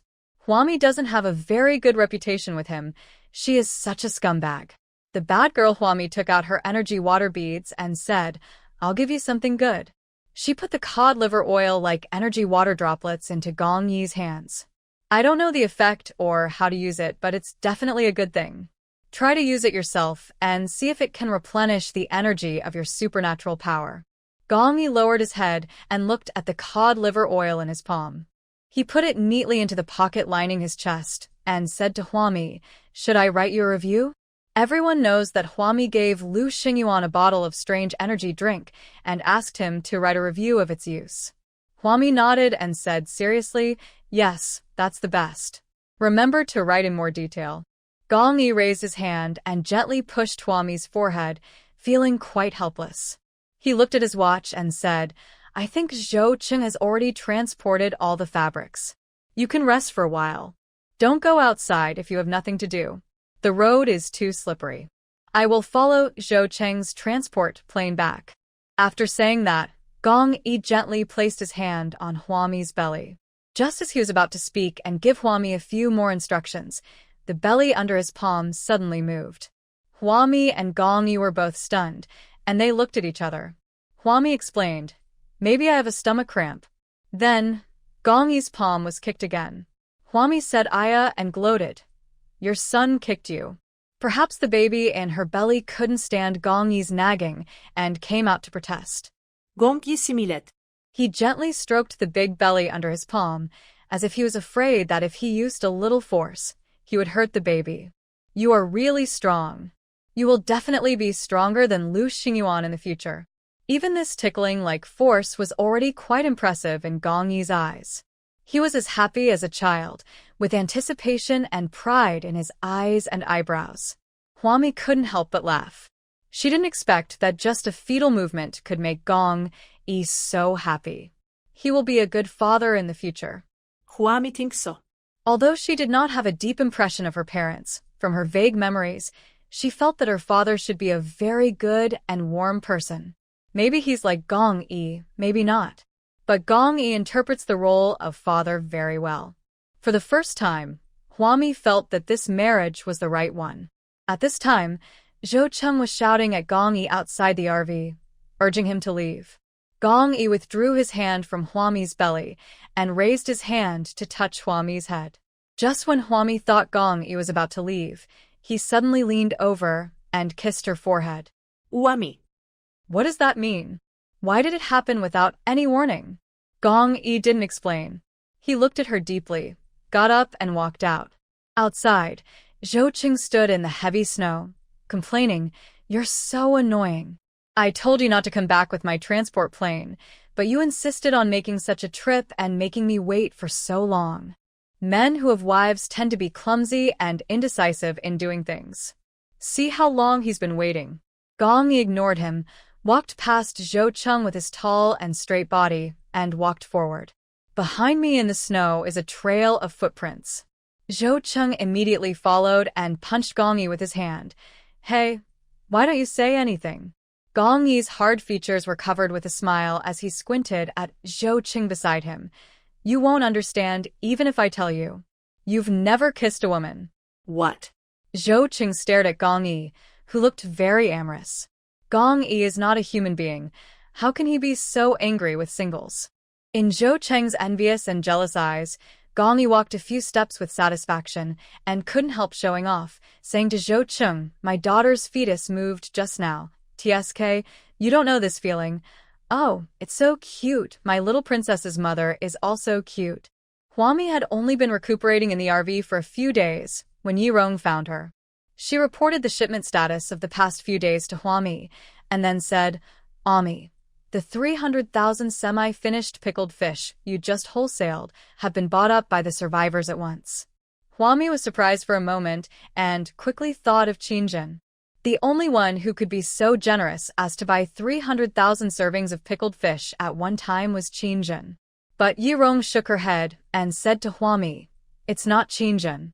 This batch of semi-finished pickled fish was not shipped out of Xiangqing. It was directly shipped to a group of tents where the survivors gathered. Such a large quantity of supplies was bought all at once, without any concealment. Even if Yi Rong didn't notice it, all the vendors, big and small, in Xiangqing were keeping an eye on it.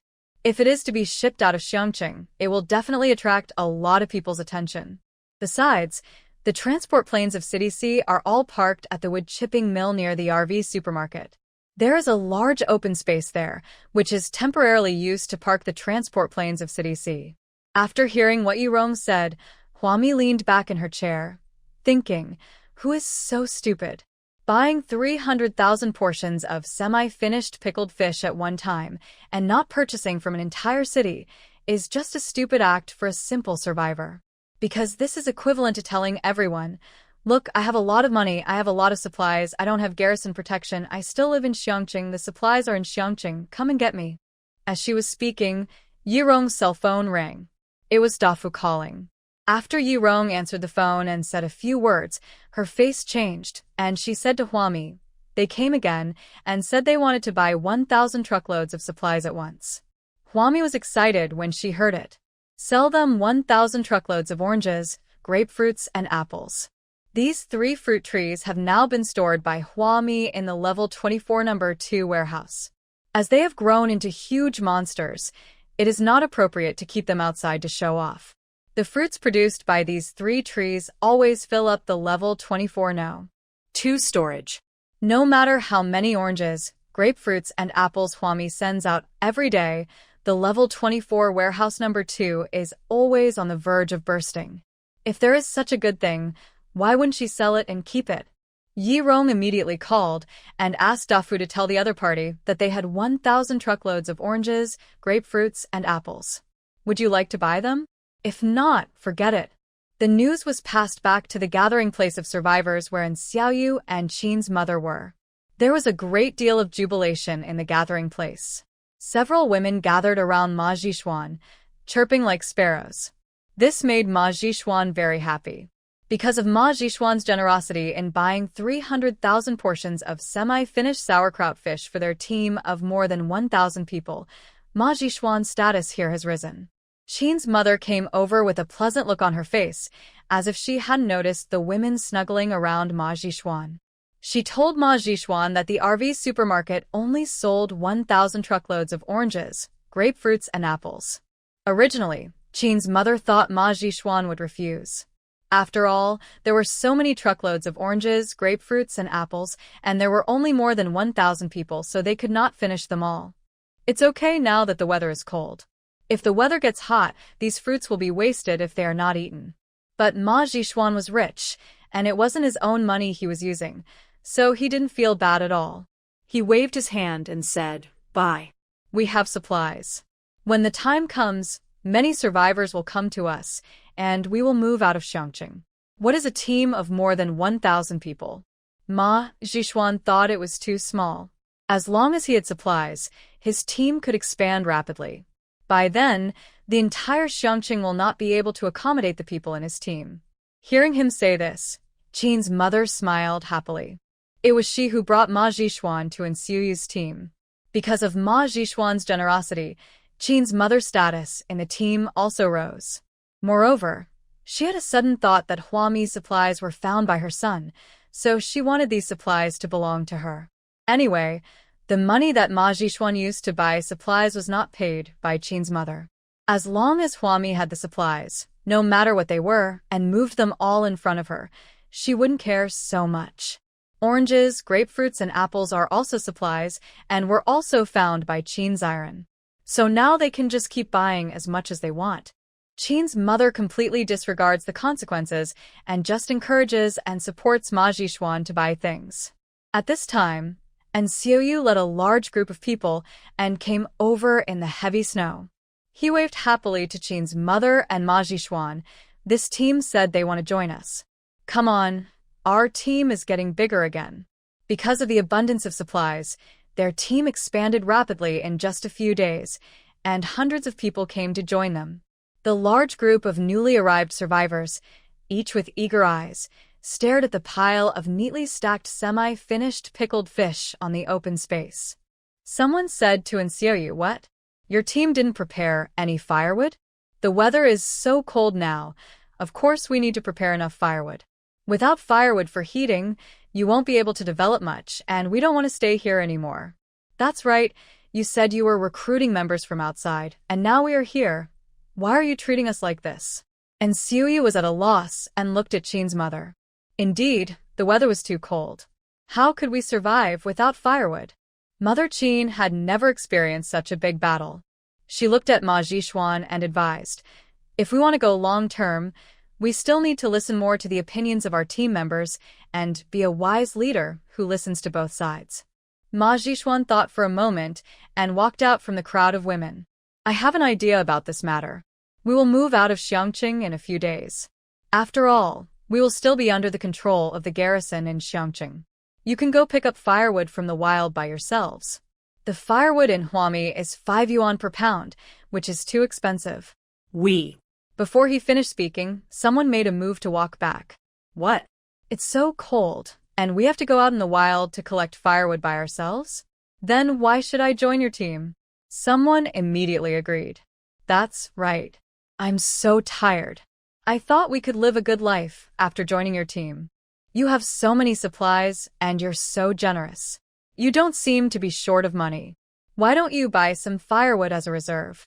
They came here to live a good life because they knew Ma Zhishuan was rich, so by joining this team, they would not have to live a miserable life in this cold weather like other survivors. Otherwise, why would you choose to join Ma Zhishuan's team instead of staying in other teams? Seeing the more than 100 survivors leaving, Xiuyu became a little anxious and looked at Ma Zhishuan with a helpless face. Speaking of Xiuyu, he is a college classmate of Qin Ziren and Huami, and an alumnus of Qin Ziren. However, his grades were far worse than Qin Ziren's, and he didn't find a good job after graduation. If you ask him what he does in his daily life, he probably does a boring job at work and plays games and falls in love after get off work. This is the lifestyle of all young people today. He didn't have enough courage to suppress anyone, and even the overall perspective that a senior team leader needed, and Xiuyu lacked. Of course, Qin's mother has even less. She works for a decent company. At work, she only needs to do her job well. She is guaranteed a stable income every month and doesn't have to worry about anything else. She lives a very proud life. In Qin's mother's eyes, people who don't have a proper job have no future. Because of Ma Zhishuan's relationship, Qin's mother and Xiuyu quickly rose to become senior management of a team. But the world is only this big to them, and they only have so many ways to form a group in the end times. Ma Zhishuan frowned, and Qin's mother beside him advised, "They say there is strength in numbers, Zhishuan. What I haven't told you is that when the weather got cold, the survivors in the city were picking up trees to burn. There wasn't even a blade of grass left outside Xiangqing. The snow was really heavy. Because of the collapse of mountains and rivers, the trees were buried under the soil and thick snow, so there were actually not many trees. Everyone knows that these heavy snowy days may last for a long time, so the survivors will stock up some firewood in case of emergency. After listening to Qin's mother's advice, Ma Jishuan finally nodded and told Xiaoyu, "Then go find that Huami and tell her that we want to collect firewood in large quantities." If it weren't for the group members, Ma Jishuan would not have chosen to compromise with Huami. He had originally taken the opportunity to quarrel with Huami over the price of firewood. Now he was asked to come forward and buy back Huami's firewood at the price of 5 yuan per catty. Ma Jishuan couldn't bring himself to do this. Fortunately, he is now the head of a high-ranking group and does not have to personally handle anything. Seeing this, the survivors all showed satisfied smiles on their faces. However, when Xiaoyu brought his people to the RV supermarket, found Yirong, and said he wanted to buy 10,000 kilograms of firewood.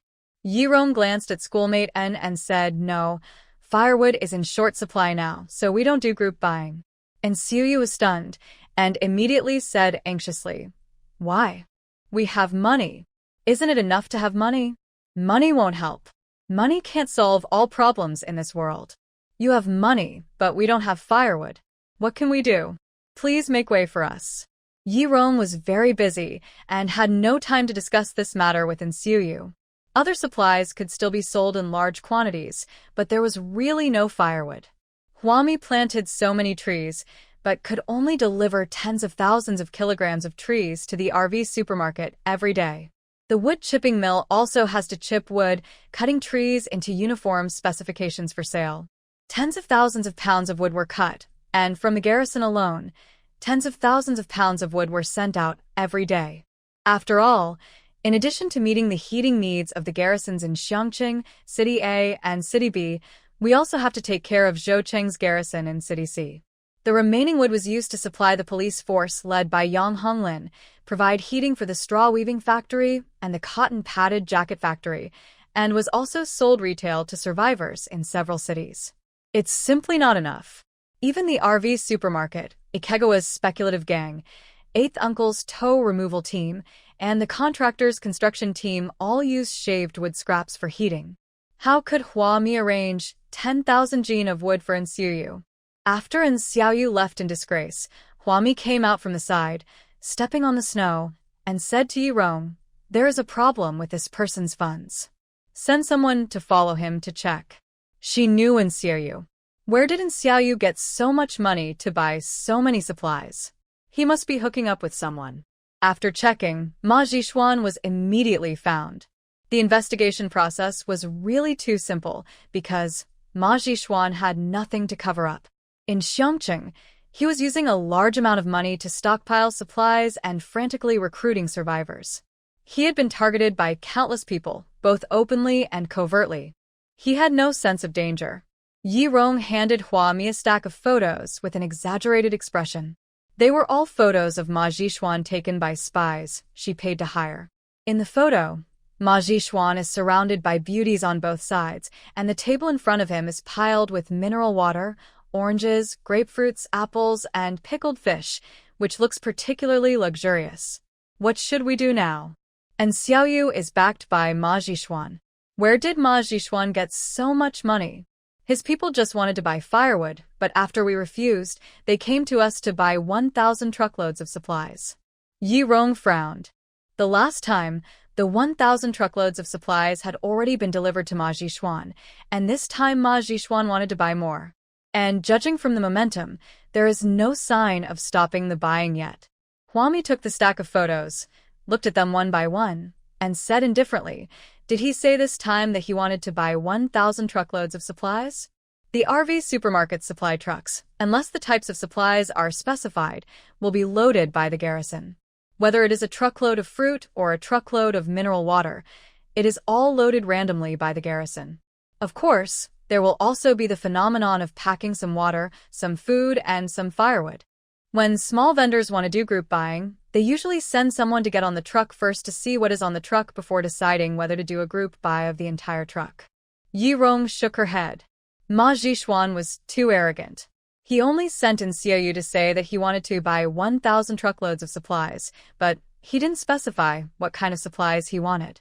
Huami in the chair smiled. Am I stupid if I don't make money? If he wants to buy, I'll sell it. I also have some Gang Xiao Zhuang Yuan calligraphy copybooks, badminton rackets, spittoons, health pots, and mechanical pencils. I'll sell them all to him. Anyway, the supplies were placed on trucks and transported one by one to where Ma Jishuan's team gathered, and Ma Jishuan would not look at them carefully. He is generous. He is a big boss and has a lot of money. He buys supplies by the 1,000 truckloads. Has Ma Jishuan taken a look at the oranges, grapefruits, and other fruits that were shipped over last time? He is so busy dealing with the women who throw themselves at him that he probably doesn't care about these things at all. Yi Rong responded and asked with some concern, would it be a bit unkind of us to do this?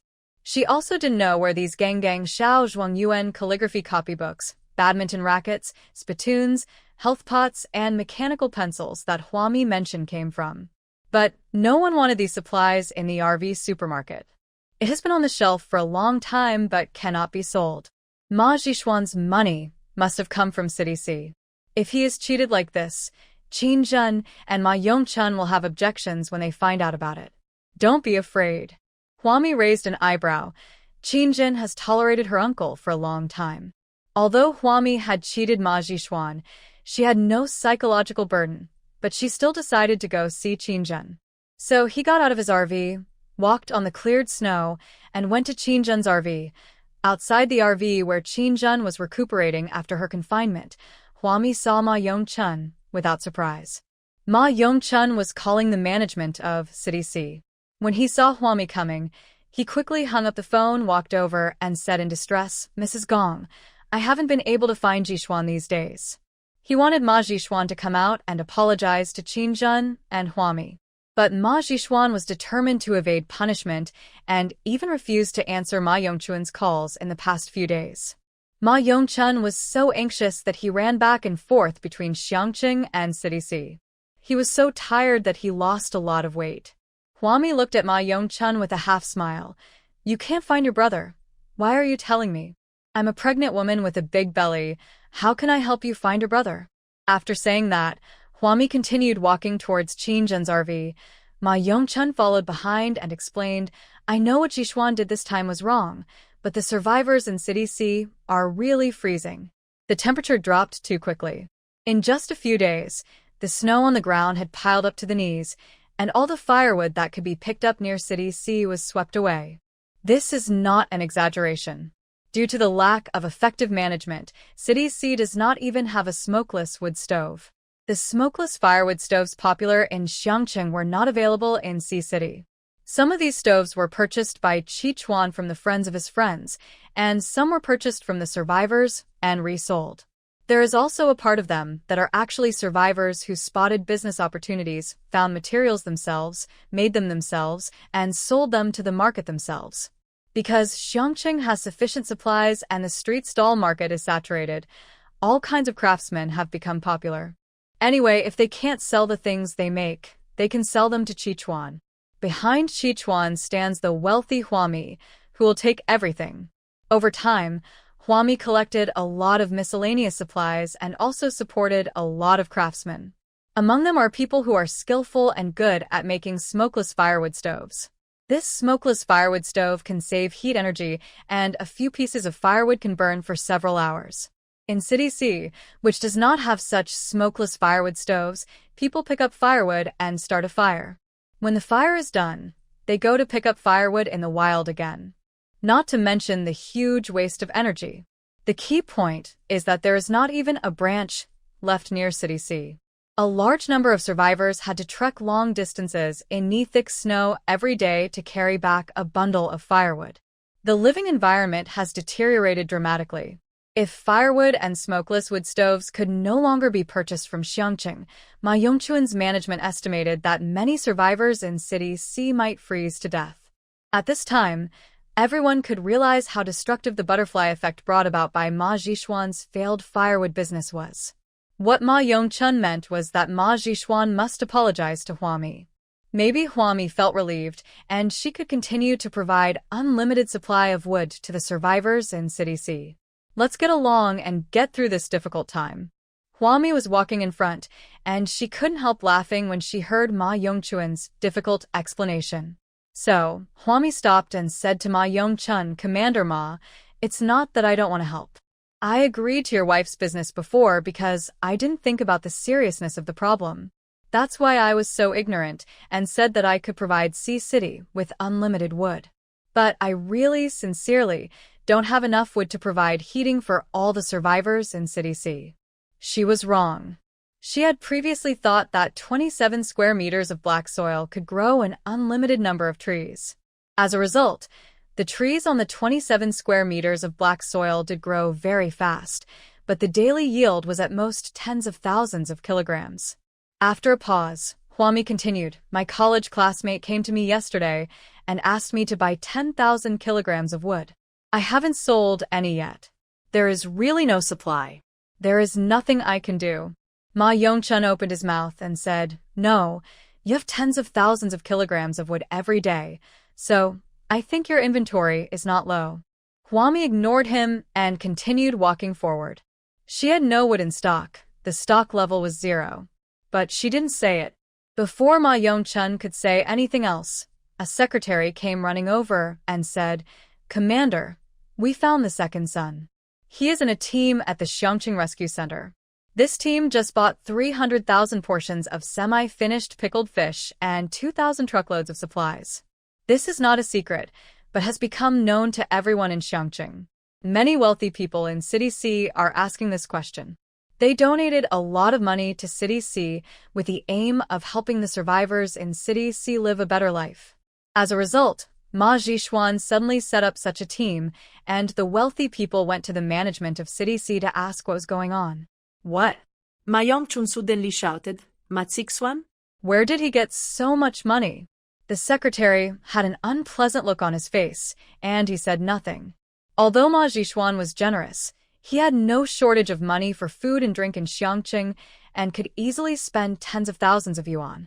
But how could a few tens of thousands of yuan be enough to buy 300,000 servings of pickled fish and 2,000 truckloads of supplies? Everyone who knew about this was speculating on where Ma Zhishuan got his funds. Everyone knows that this matter is closely related to City C's reserve fund account. Huami, who was standing next to Qingjun's RV, shrugged her shoulders. Of course, she didn't know where Ma Zhishuan got the money. Huami doesn't even know who the people who buy her supplies in large quantities are.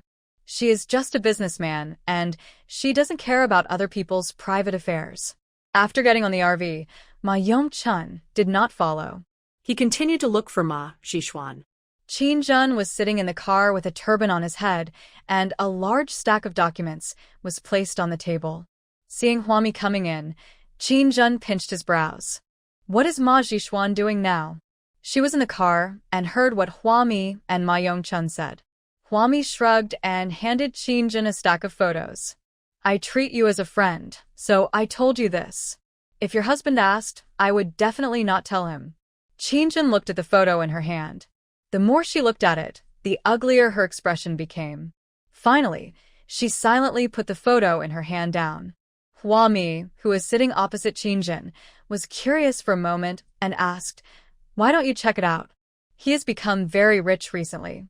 There was a struggle in Qingjun's eyes, which finally turned into an extreme rationality. She looked at Huami. Didn't his brother go there? Let him take care of it. I don't know anything about this either. Instead of cleaning up the mess for Ma Zhishuan, Qingjun handed Huami a stack of information. She is a strong woman who never gives up. Even during her confinement period, she did not forget her work. This is a plan that City C wants to cooperate with Xiangqing to build a cotton-padded jacket factory. I thought that all the witches found in City C should be sent to your cotton-padded jacket factory. Qingjun said, although his face was still a little haggard, his expression was very strong. To show our sincerity, we in City C will provide another 100 tons of fabric as a share of the cooperation. 100 tons of fabric? Huami looked at the plan in her hand, raised her eyes doubtfully, and then looked at Qingjun. Do you still have cloth in City C? Of course. Qingjun nodded. City C's economy is at the top of all cities, let alone 100 tons. Even if it's the fabric that the cotton padded jacket factory needs, I will do my best to find it for you. Has she completely given up on the development of City C and is going to give resources to Huami? Huami closed the plan in her hand. Why? What good will it do you? It was hard to understand why Qin Zhen in front of Huami made a decision that was unexpected to her. Qin Zhen, who was sitting opposite Huami, looked haggard, but his eyes were bright. Doing this certainly doesn't do me any good, but it doesn't do me any harm either. Huami, I am in this position and I have to be responsible for City C. This is a ship. The Ma brothers will sink this ship. Before it sinks completely, I have to transfer everything on this ship to another ship. The ship she wanted to transfer to was Xiangqing. Qin Zhen understood and knew Ma Yongquan's character. It was precisely because she knew Ma Yongquan too well that Qin Zhen knew that there was no hope. In this case, her jumping off the boat to survive is also in line with today's extreme survival environment. Her mind was armed, and Qin Zhen now had the same combat mindset as Huami. Huami nodded and said with a smile, "Okay, Qin Zhen, I didn't expect you to be so ruthless. You're willing to dig into my family's secrets. Since you are sincerely cooperating, I won't take advantage of you. Isn't the Hunan Sea Expressway about to be dredged? I can build a second cotton-padded jacket factory at this expressway toll station. It also saves you from sending those women to the Xiang'e Expressway, which is too far." The two women hit it off and got to work right away. For the first time, Qin Zhen's order directly bypassed Ma Yongquan and was delivered to Zhou Cheng without notifying Ma Yongquan's people. On the transport plane, Zhou Cheng frowned as he looked at his phone, then glanced at Gong Yi beside him. "I think your wife and the wife of the commander-in-chief of our City C management might destroy City C." Gong Yi looked at Zhou Cheng coldly. His eyes fell on the screen of Zhou Cheng's mobile phone. The text message on it was sent by Qin Zhen. The content of the text message clearly stated that the garrison in City C was requested to cooperate in transporting the 100 tons of cloth in the War Reserve Material Warehouse in City C to the Hunan Sea Expressway toll station. Moreover, this order does not need to be informed to Sea City Management Commander Ma Yongquan. Later, Qin Zhen will ask his wife's secretary to deliver the official document to Zhou Cheng. Gong Yi, do as she says. Gong Yi neither likes nor hates Ma Yongquan. As a management commander, he is quite qualified. But his younger brother Ma Zhishuan is a big burden.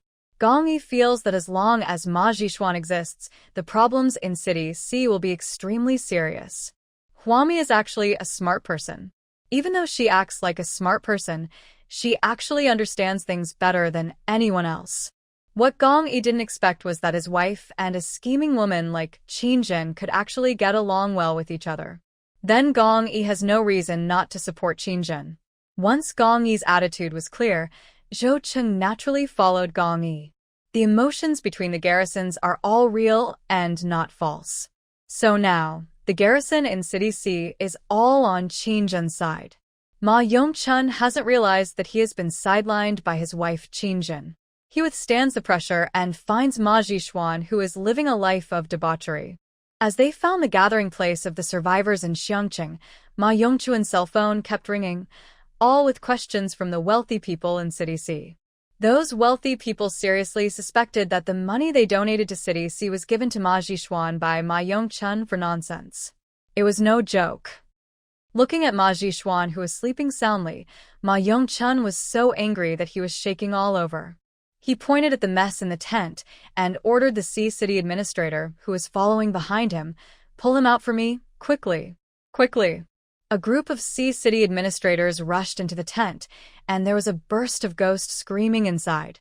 Qin's mother and Xiaoyu heard the noise and rushed over with a group of team members.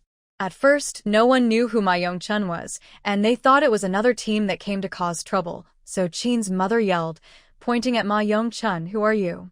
How dare you bully our team leader?" A group of members rushed forward and pushed the Sea City administrator, while Ma Yongquan was completely angry, shaking his hands, looking at Qin's mother. "I'm his brother." Before he could finish his words, a man punched him, knocking Ma Yongquan's face to the side. The dispute got out of control and the administrator of City C and Ma Jishuan's team started fighting. Ma Yongchun has never encountered such a thing in his entire life. Of course, when Ma Jishuan woke up and had his clothes put on, he had never encountered such a thing before. They were born in a peaceful era and grew up in a civilized society.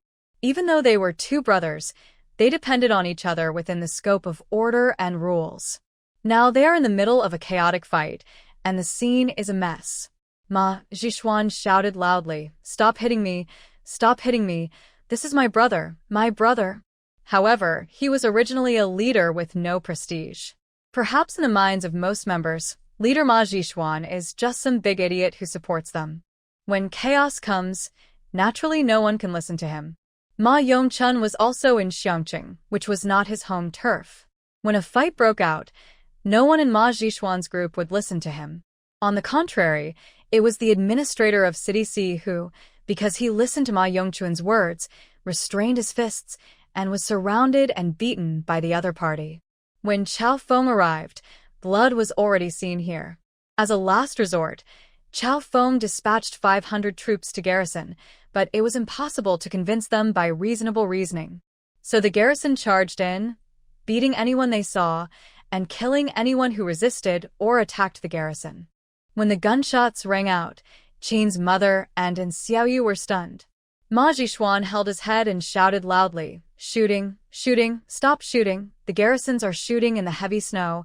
Chao Feng held a loudspeaker and shouted loudly, "This is Xiangqing. Look at the place. If you don't follow the rules, you either die now or get out of Xiangqing. No one can cause trouble in Xiangqing." This kind of large-scale fight has seriously challenged the order management of Xiangqing. Soon, in a bloody situation, Ma Jishuan's team of 2,000 people and Ma Yongchun's city administrators were subdued. The members of the regiment who had been beaten to the point of being unable to move were carried by the garrison and placed in an open space, while the rest squatted on the ground with their hands covering their heads. Ma Jishuan felt that this position was extremely humiliating.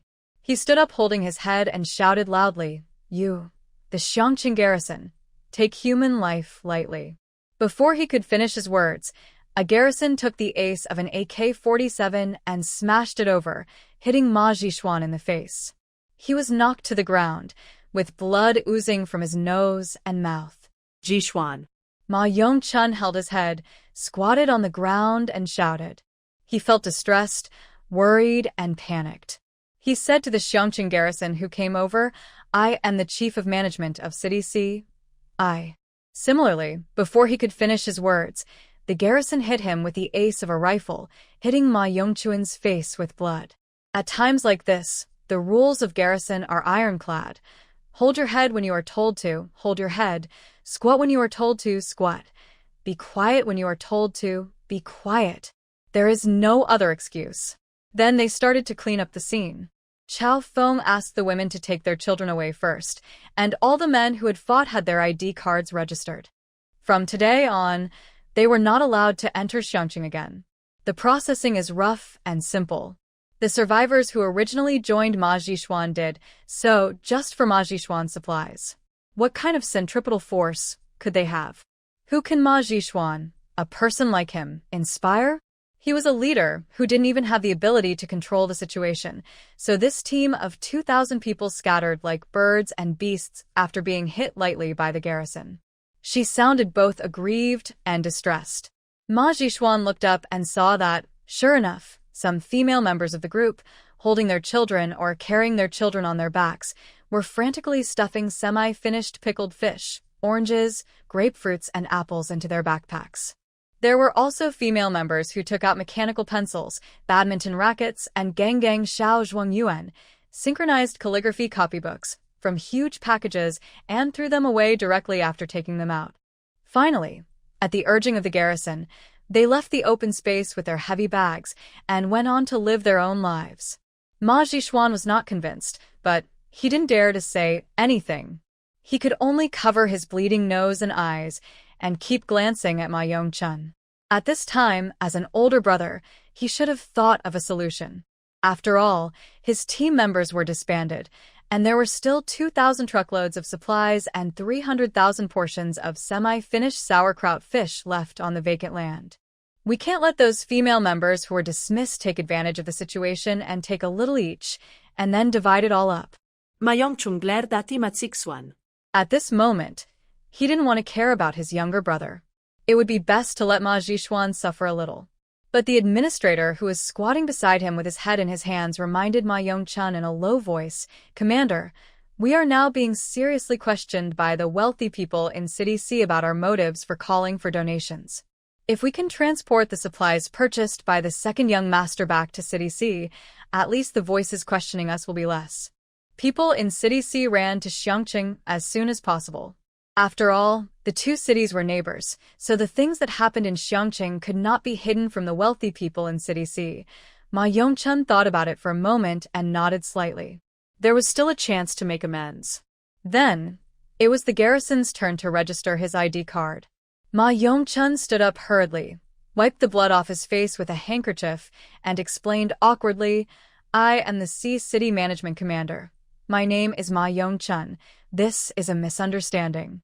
The garrison officer in charge of registering ID numbers sneered sarcastically, "Your management from City C came to our Xiangqing to fight?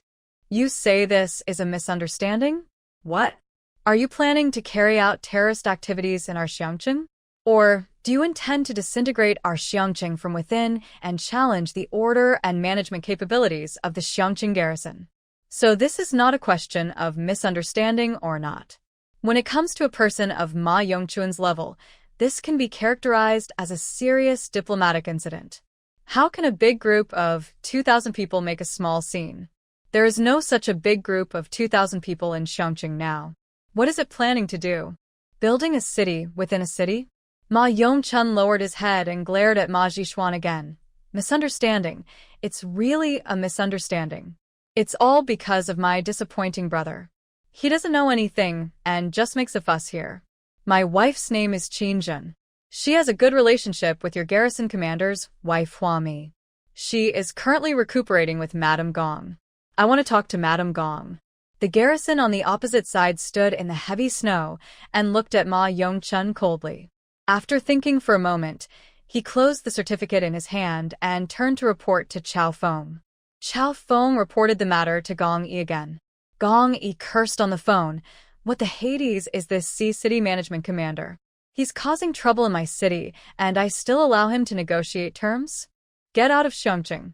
After a pause, Gong Yi continued, "As for the fate of that batch of supplies, go ask my wife. Anyway, no one is allowed to enter Xiangqing from now on. Rules are rules, and no one can break Gong Yi's rules now."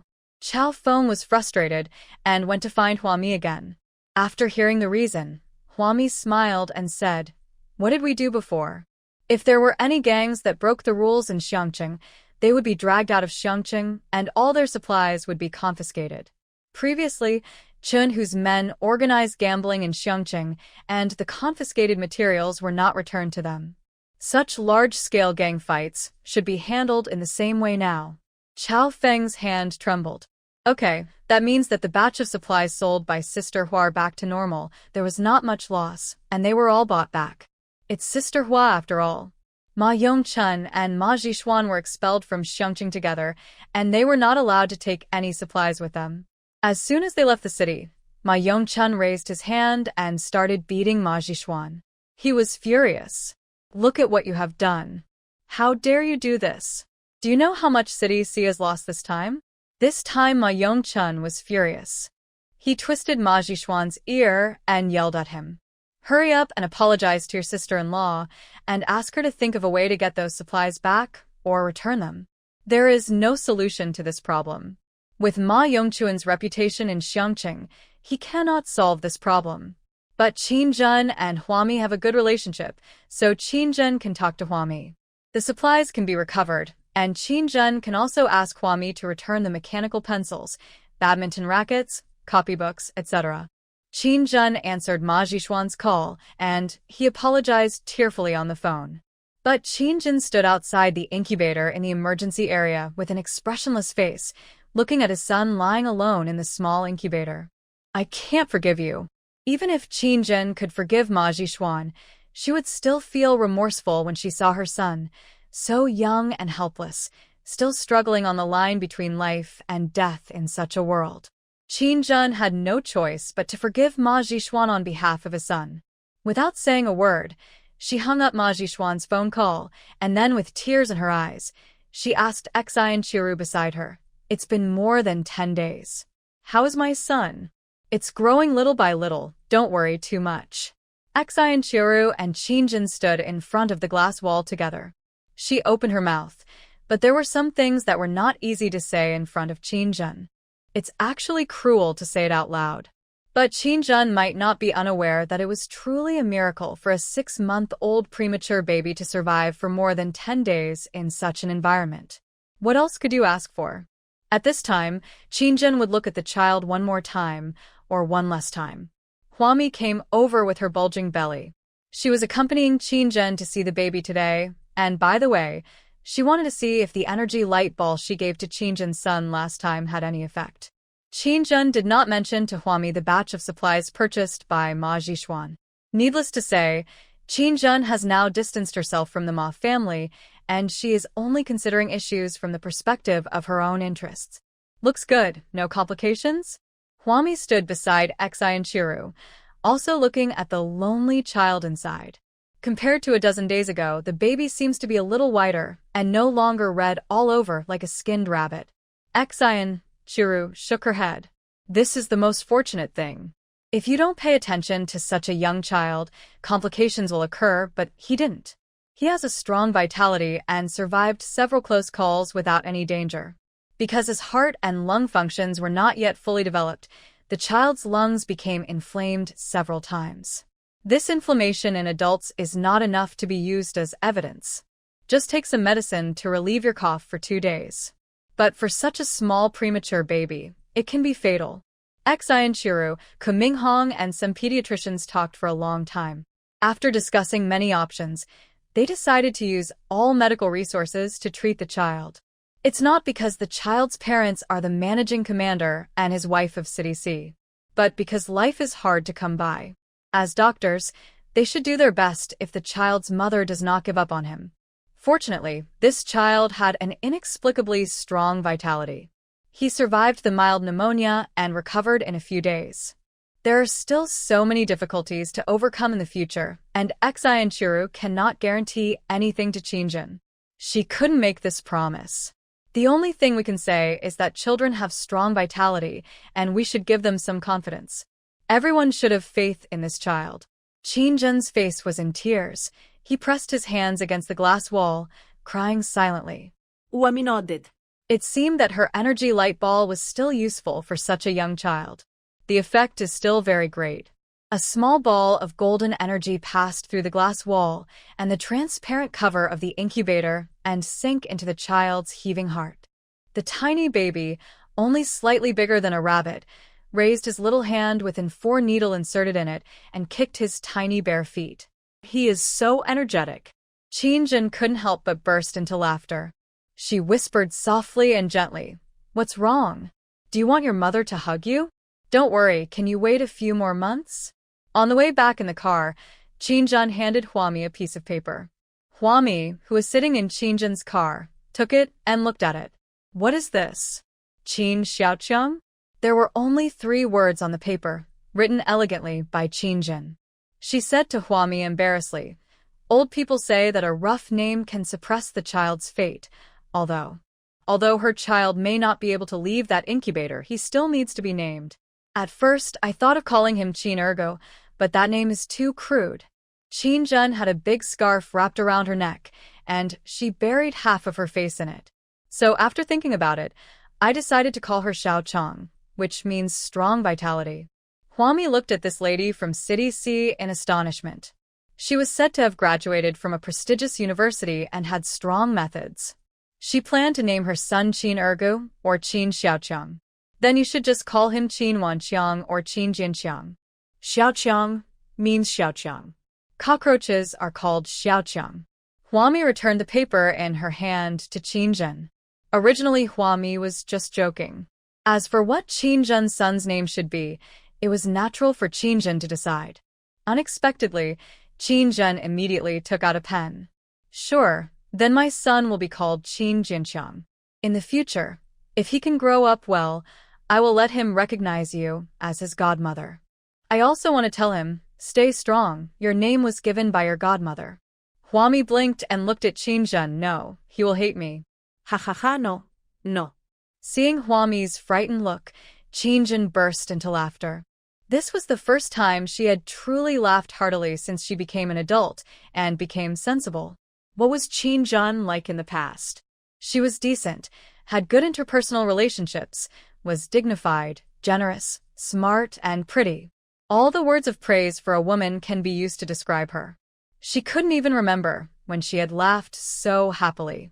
As she laughed, Qin leaned her head on Huami's shoulder. Her eyes were moist, and she couldn't suppress her sadness. Those who have never been a mother will probably never be able to understand the sadness and pain she is feeling at this moment. People have no origin and no future. She has an origin, but her future is vague and her hope is slim. Therefore, I feel lost and tired, and my mind is unsettled. This feeling cannot be described and cannot be cured. If Qin Jinqiang left her, she would never get better. Huami patted Qin silently. After the two returned to the RV supermarket, Huami watched Qin fall asleep before she walked out of the RV, stood in the snow, and called Gong Yi. Maybe she just wanted to find the child's father to chat with, so Huami mentioned Qin Jinqiang's name. Gong Yi seemed to be thinking about something on the other end of the phone. Yes, that's right. I've heard old people say that children's names should be rough. Speaking of which, I've been thinking about naming our daughters. How about calling the older one Dahua and the younger one Xiahua? Hello. Honey, don't hang up. We can discuss anything, right, honey? Maybe Gong Yi, as a father, is not as reliable as Huami imagined. Huami hung up Gong Yi's phone angrily and felt that she didn't want to bother with him in the near future. She walked to the back of the RV supermarket's warehouse and took out all 53 sweeping robots that she had cleaned the small garbage recycling station last time and placed them in the RV parking area. Let them clean up the area. It's snowing heavily recently, and these sweeping robots can eat snow. Then she handed 53 trash cans to Yirong and asked Yirong to place them randomly on the roadside in the RV area. It is also strictly forbidden for people walking around the RV parking area to litter. The garbage must be put into the trash can for her. Finally, Huami took out the trash can that appeared after being upgraded to a medium-sized garbage recycling station. This trash can is the same as the fixed trash cans on the street before. It has 2 fixed legs on the side, and it even comes with large screws for fixing it. Huami immediately called Ah Fu over and asked her to carry the half-person high trash can out and secure it on the side of the street. After doing all this, Huami looked at her level 24 number 1 warehouse again, and the number of energy light inside was increasing rapidly. Huami no longer has to collect the garbage herself. She turned off the control panel contentedly and was about to go back when she heard someone talking in Qin's RV. Qin is still in the confinement period and will not leave the warm RV unless she has to. The few people surrounding her RV were wearing thick down jackets. The workmanship and style of the jackets were obviously those of big brands that existed before the disaster. Huami listened and found out that these people were the administrators of City C, but they were not Qin's people, but Ma Yongquan's people. They wanted to persuade Qin to answer Ma Yongquan's call and let Qin find a way to either recover the supplies bought by Ma Zhishuan or find Huami to return the money. Huami held her waist and walked over and said to the men, "Your wife is currently in confinement after giving birth. For things like this, if you suffer a little loss, just treat it as a lesson learned. Don't bother with it anymore." Because even if Qin came to her to plead for mercy, Huami would not return the money to City C or return the supplies to City C. Even if Ma Yongquan's people forced Qin again, Huami would not agree. Whatever goes into her pocket, she can never take it out. Ma Yongquan's administrators looked at each other, and finally someone came forward and said, "Mrs. Gong, is there no room for maneuver in this matter? Your tough attitude makes it very difficult for us to do anything." Huami raised her eyebrows, stood in the snow, tilted her head and asked, "It's difficult for you. So what?" "It's not difficult for me. It's so strange. She earns her money. It's real money transactions. She doesn't cheat or deceive anyone. What's more, Chao Feng didn't withhold Ma Jishuan's supplies for no reason. It was because Ma Jishuan's team had a fight in Xiangqing, so Chao Feng withheld their team supplies. This is not the case that Chao Feng was so domineering as to rob Ma Jishuan of his supplies. If everyone formed a gang, they could engage in underworld activities in Xiangqing, disregarding garrisons and rules and regulations, and start a fight at the slightest dissatisfaction. Xiangqing would have been in chaos long ago. The other administrators all frowned. Some took a deep breath, as if they were troubled by Hua Mi's stubbornness. Mrs. Gong, the world is already difficult. There are millions of survivors in City C. Can you please not embarrass us for the sake of these survivors? Hua Mi sneered and pointed at a sign next to her, which clearly stated, small business, no credit, payment and goods, no refunds after purchase. Am I the one who is making things difficult for you? Wasn't this the work of your second young master Ma? Now it's not me who is making things difficult for you. It's you who are making things difficult for me and for the rules and order of Xiangqing. Today, Gongyi's garrison can return the supplies to City C. Tomorrow, countless teams will break the rules and use all their connections to get back the supplies that were seized from them. Over time, rules and order no longer exist in Xiangqing because people don't have to pay any price. Anyway, they don't have to pay any price to cause trouble in Xiangqing. Ma Yongquan's administrators had to continue to persuade him. Behind them, the door of Qin Zhen's RV was opened. Qin Zhen was wearing a warm, silver white long thick down jacket. She said to the administrators, "You don't have to make things difficult for me. This matter has to be resolved. Where is Ma Yongquan now? I'll go find him." Hua Mi stood in the snow, with several sweeping robots sweeping under her feet, clearing the thin snow on the open space. She looked at Qin Zhen, whose face showed a seriousness and sadness as if a hero had cut off his own arm. After Qin Zhen and the administrators left, Yi Rong hurried to Hua Mi and asked, "Qin Zhen is leaving the city like this. Will she be in danger?" On such a snowy day, his wife was in confinement after giving birth, but he had to force her out of town. "I'll go and take a look." Outside the city, in a large tent, Ma Jishuan walked dejectedly to Ma Yongquan and sat down. "Brother, isn't my sister-in-law too much? Why doesn't she help at all? It would be a shame to throw away so many supplies." Ma Yongquan tilted his head and glared at Ma Jishuan.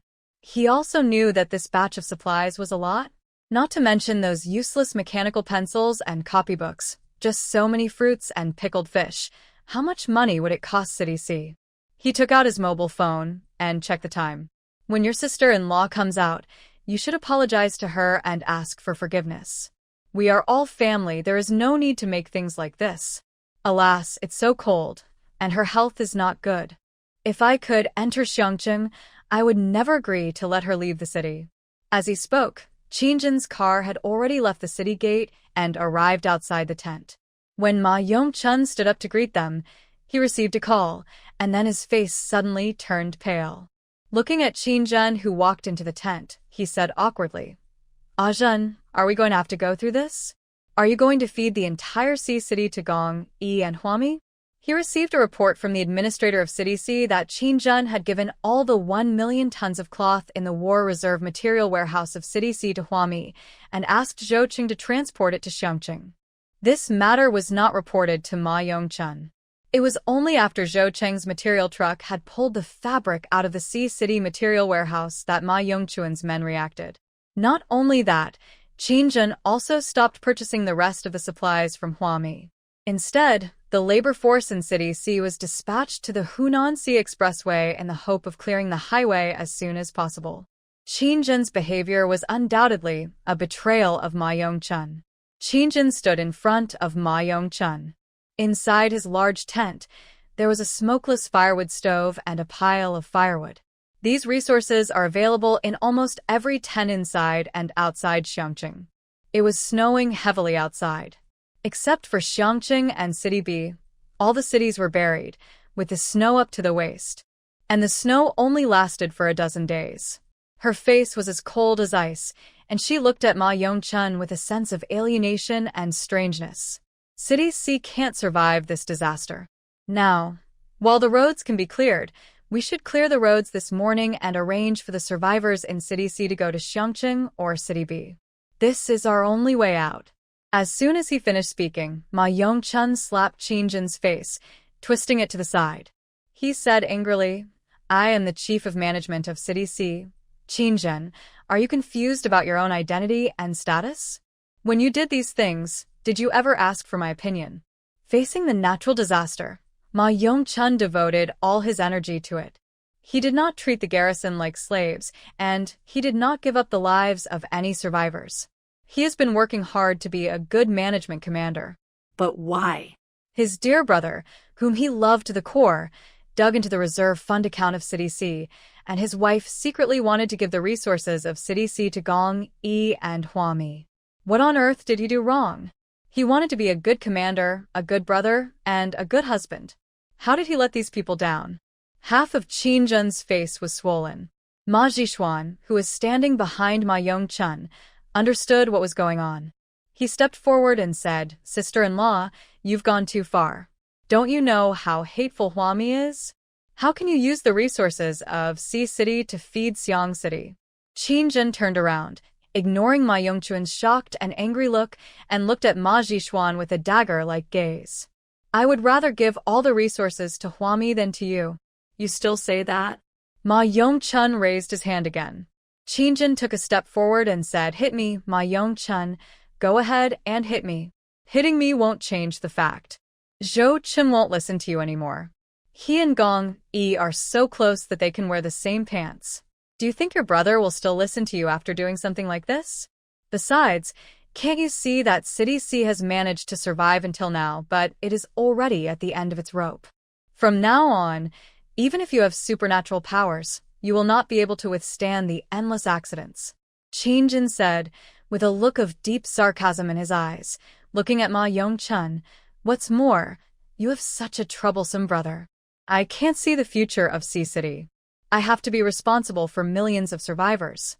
Ma Yongchun pointed at Qingjin and was so angry that he almost vomited blood. So for this possible future, you destroyed the entire City C? If Zhishuan makes any more mistakes, I will scold him, reprimand him, and educate him again. This is always our family's private matter. Are you now launching a crazy revenge on me and Zhishuan just for your own selfish reasons? He looked at Qingjin as if he had just met this woman for the first time. Where was her overall perspective? Where was her generosity and gentleness? Qingjin is now a madwoman who only wants revenge. Qingjin smiled. Half of her face was red and swollen. Ong Tian smiled. Ma Yongchun, I just realized today that the gap between us is so huge. He angrily accused her of being selfish and seeking revenge on Ma Zhishuan. But he has never looked at the problem from another perspective. Qingjin has never been a petty person.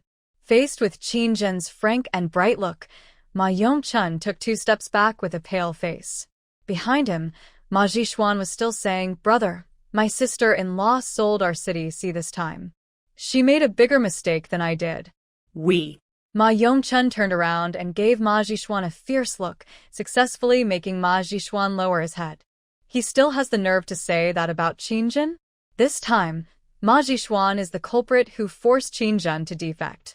When Ma Zhishuan bowed his head timidly, Ma Yongchun rubbed his face and said to Qingjin weakly, Okay, you've let out your anger.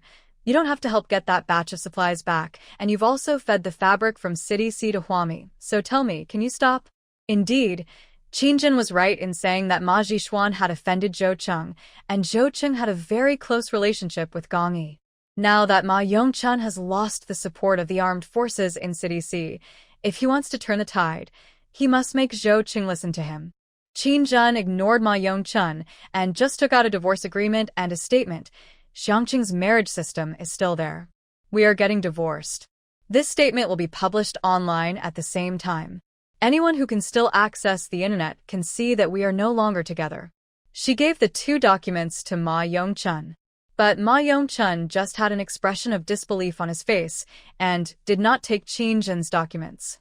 Ma Jishuan wanted to speak again, but he inexplicably felt that the atmosphere in the tent did not allow him to talk too much. If he opened his mouth, he would surely be cursed by both his brother and Qin Zhen.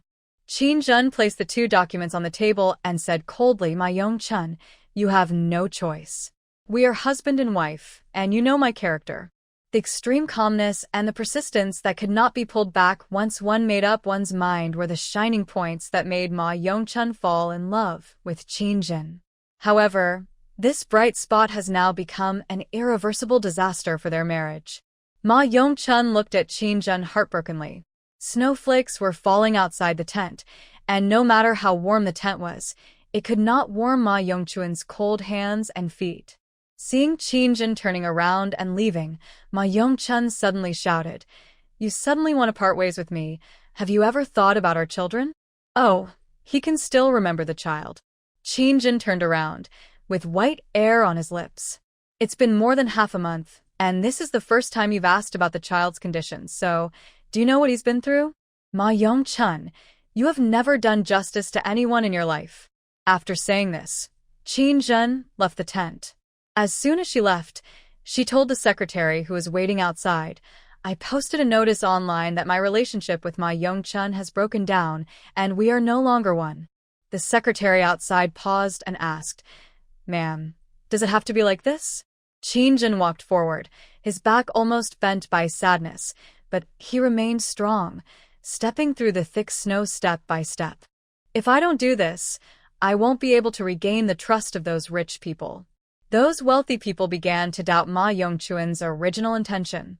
The mess that Ma Jishuan made this time was far more than just wasting some money. But if the wealthy people in City C knew that Qin Zhen and Ma Yongchun divorced and led City C closer to Huami in his personal capacity, they would continue to donate money to Qin Zhen. After all, whoever controls the materials controls the world. Rich people are not stupid. Of course they know that donating money to Qin Zhen is equivalent to creating profits for Huami in disguise. The world's pattern is changing. Now they are investing in Gong, Yi, and Huami in disguise. When the couple develops in the future, they will surely have a good life with this capital. Qin Zhen's choice was not wrong. She just saw the right timing. At this time, outside the big tent, Qin's mother and Xiuyu and dozens of other men watched Qin Zhen prepare to get in the car. Mother Qin said in a low voice, "This woman is doing something inhumane. She actually gave our supplies to Huami for free." She was so angry that she immediately instigated in Xiuyu, "Let's go and ask her for an explanation." As their team was driven out of Xiangqing, the Xiangqing garrison actually revoked their right to enter Xiangqing. They were not even allowed to stroll into Xiangqing as their ID cards had been blacklisted. If they tried to enter Xiangqing, the alarm on the iron gate would beep. So this means that these people no longer have the right to enter Xiangqing to wholesale supplies. This is to wipe them out. So Qin's mother and the others had no choice but to follow Ma Jishuan. Now their team had been disbanded, and only a few hundred people were left. Ma Jishuan was the only one among the hundreds of people who had money and could find a way to get supplies. So naturally, Qin's mother and the others would cling to Ma Jishuan tightly and would even tie Ma Jishuan to them at all costs. Therefore, Qin's mother and Xiaoyu and others set up their pitiful little tents around Ma Yongchun and Ma Jishuan's tents. Naturally, they all knew that Qin Zhen wanted to divorce, and Xiaoyu was a little afraid to move. He murmured in a low voice, "After all, she is a senior manager of City C. She has people and supplies. Let's not go against her." Aunt Qin, less trouble is worse than more trouble. Mother Qin was still very persistent. At this time, if we don't explain things clearly and get our supplies back, who else can we ask for supplies if she enters Xiangqing? If it gets any colder, I think we won't be able to survive. We'll either starve to death or freeze to death. At this time, the dark side of human nature has gradually been exposed. And Xiaoyu was still hesitating. He was frightened by the look of Huami killing people and was afraid that he would offend Huami. But some of the other men didn't care about that. Under the instigation of Qin's mother, they stood up one by one. Someone was a few steps faster than Qin Zhen and slammed the car door that Qin Zhen had opened. The secretary beside Qin Zhen was startled. What are you doing? What are you doing? Witch, hand over the supplies. They're ours. A man clenched his fist and waved it at Qin Zhen. More and more men gathered together. All of them were from Ma Jishuan's team. Behind these men, Qin's mother smiled gloatingly and said to Ensuyu, "See? If you want to survive in this world, you have to be ruthless. Ma Yongchun is too kind-hearted. He was tricked by his wife like this, and he actually let her go?" In an extreme survival environment, being merciful means giving your chance to survive to others. So there is not much room for sympathy. Detain Qin Zhen first. Unless she hands over the supplies and withdraws her decision to divorce, don't let her go. Qin's mother came up with an idea, but Ensuyu didn't say anything, which was tantamount to her agreement. Several secretaries protected Qin Zhen and prevented those men with spitting all over them from getting close to him. The chaos outside finally forced Ma Yongchun and Ma Jishuan to come out. Ma Yongchun frowned and looked at Qin Zhen, who was surrounded by more and more men. He scolded Ma Jishuan, "What's going on?" Ma Jishuan looked at Qin's mother and Ensuyu. He didn't know what was going on either. After he walked over and understood the situation, he returned to Ma Yongchun with a smug look on his face. "Brother, these are my people. They are standing up for us." You see, his brother always said that he was useless. Although he only has more than 100 people left now, they are still very capable. The ones who stopped Qin Zhen were all those aggrieved members who couldn't swallow this humiliation. So, it was a spontaneous action of the members. Ma Yongchun frowned and looked at Ma Jishuan, then looked at Qin Zhen. There was a lot of noise ahead, and Qin Zhen and the car behind him could no longer move. She looked at Ma Yongchun across the crowd of angry survivors. As Ma Jishuan's elder brother, shouldn't Ma Yongchun say something at this time? However, Ma Yongchun stood there without moving. The same goes for Ma Jishuan. They can adapt to such opposing roles better than she can. At this time, she is the enemy that they must defeat at all costs. Qin Zhen sneered. She was too naive after all. She should have understood that once the relationship broke out, she should immediately become extremely alert. The men around her were still shouting at her. "Give us back the supplies, you witch. You only know how to hurt people. Did you team up with Huami to steal our supplies? If you don't take back the supplies and the divorce agreement today, you can't leave." Qin Zhen lowered her eyes and said nothing. Conserving her energy was the only thing she could do at this moment. Mother Qin said in a low voice, "What does her silence mean? She must be looking down on us. We need to teach her a lesson." And Ensuyu opened his mouth and said, "Forget it. She's just a woman who is said to be in confinement after childbirth." Just talk to her nicely. Mother Qin disagreed. "What's wrong with confinement? You're talking as if no one has ever had confinement. Every woman has to have confinement. Don't be soft-hearted over such a small matter." Without anyone to stop it, the situation could easily get out of control. Qin Zhen frowned tightly and was pushed by the crowd. No matter how tightly her secretaries protected her, they could not stop the anger of the crowd. At this moment, a figure landed on the car behind Qin Zhen with a bang. Huami's clear voice rang out, "I can't bear to watch this any longer. You guys are really courting death. Don't you know where this place is? This is outside the gate of Xiangqing City, and there are garrison patrols. They have not learned their lesson at all. They were just driven out of Xiangqing, and now they are causing trouble outside Xiangqing again. Can't you hold it? If you can't hold it, then use their own way to solve their problem." A large group of people looked in astonishment at Huami, who fell from the sky onto the roof of the car, and there was a moment of silence.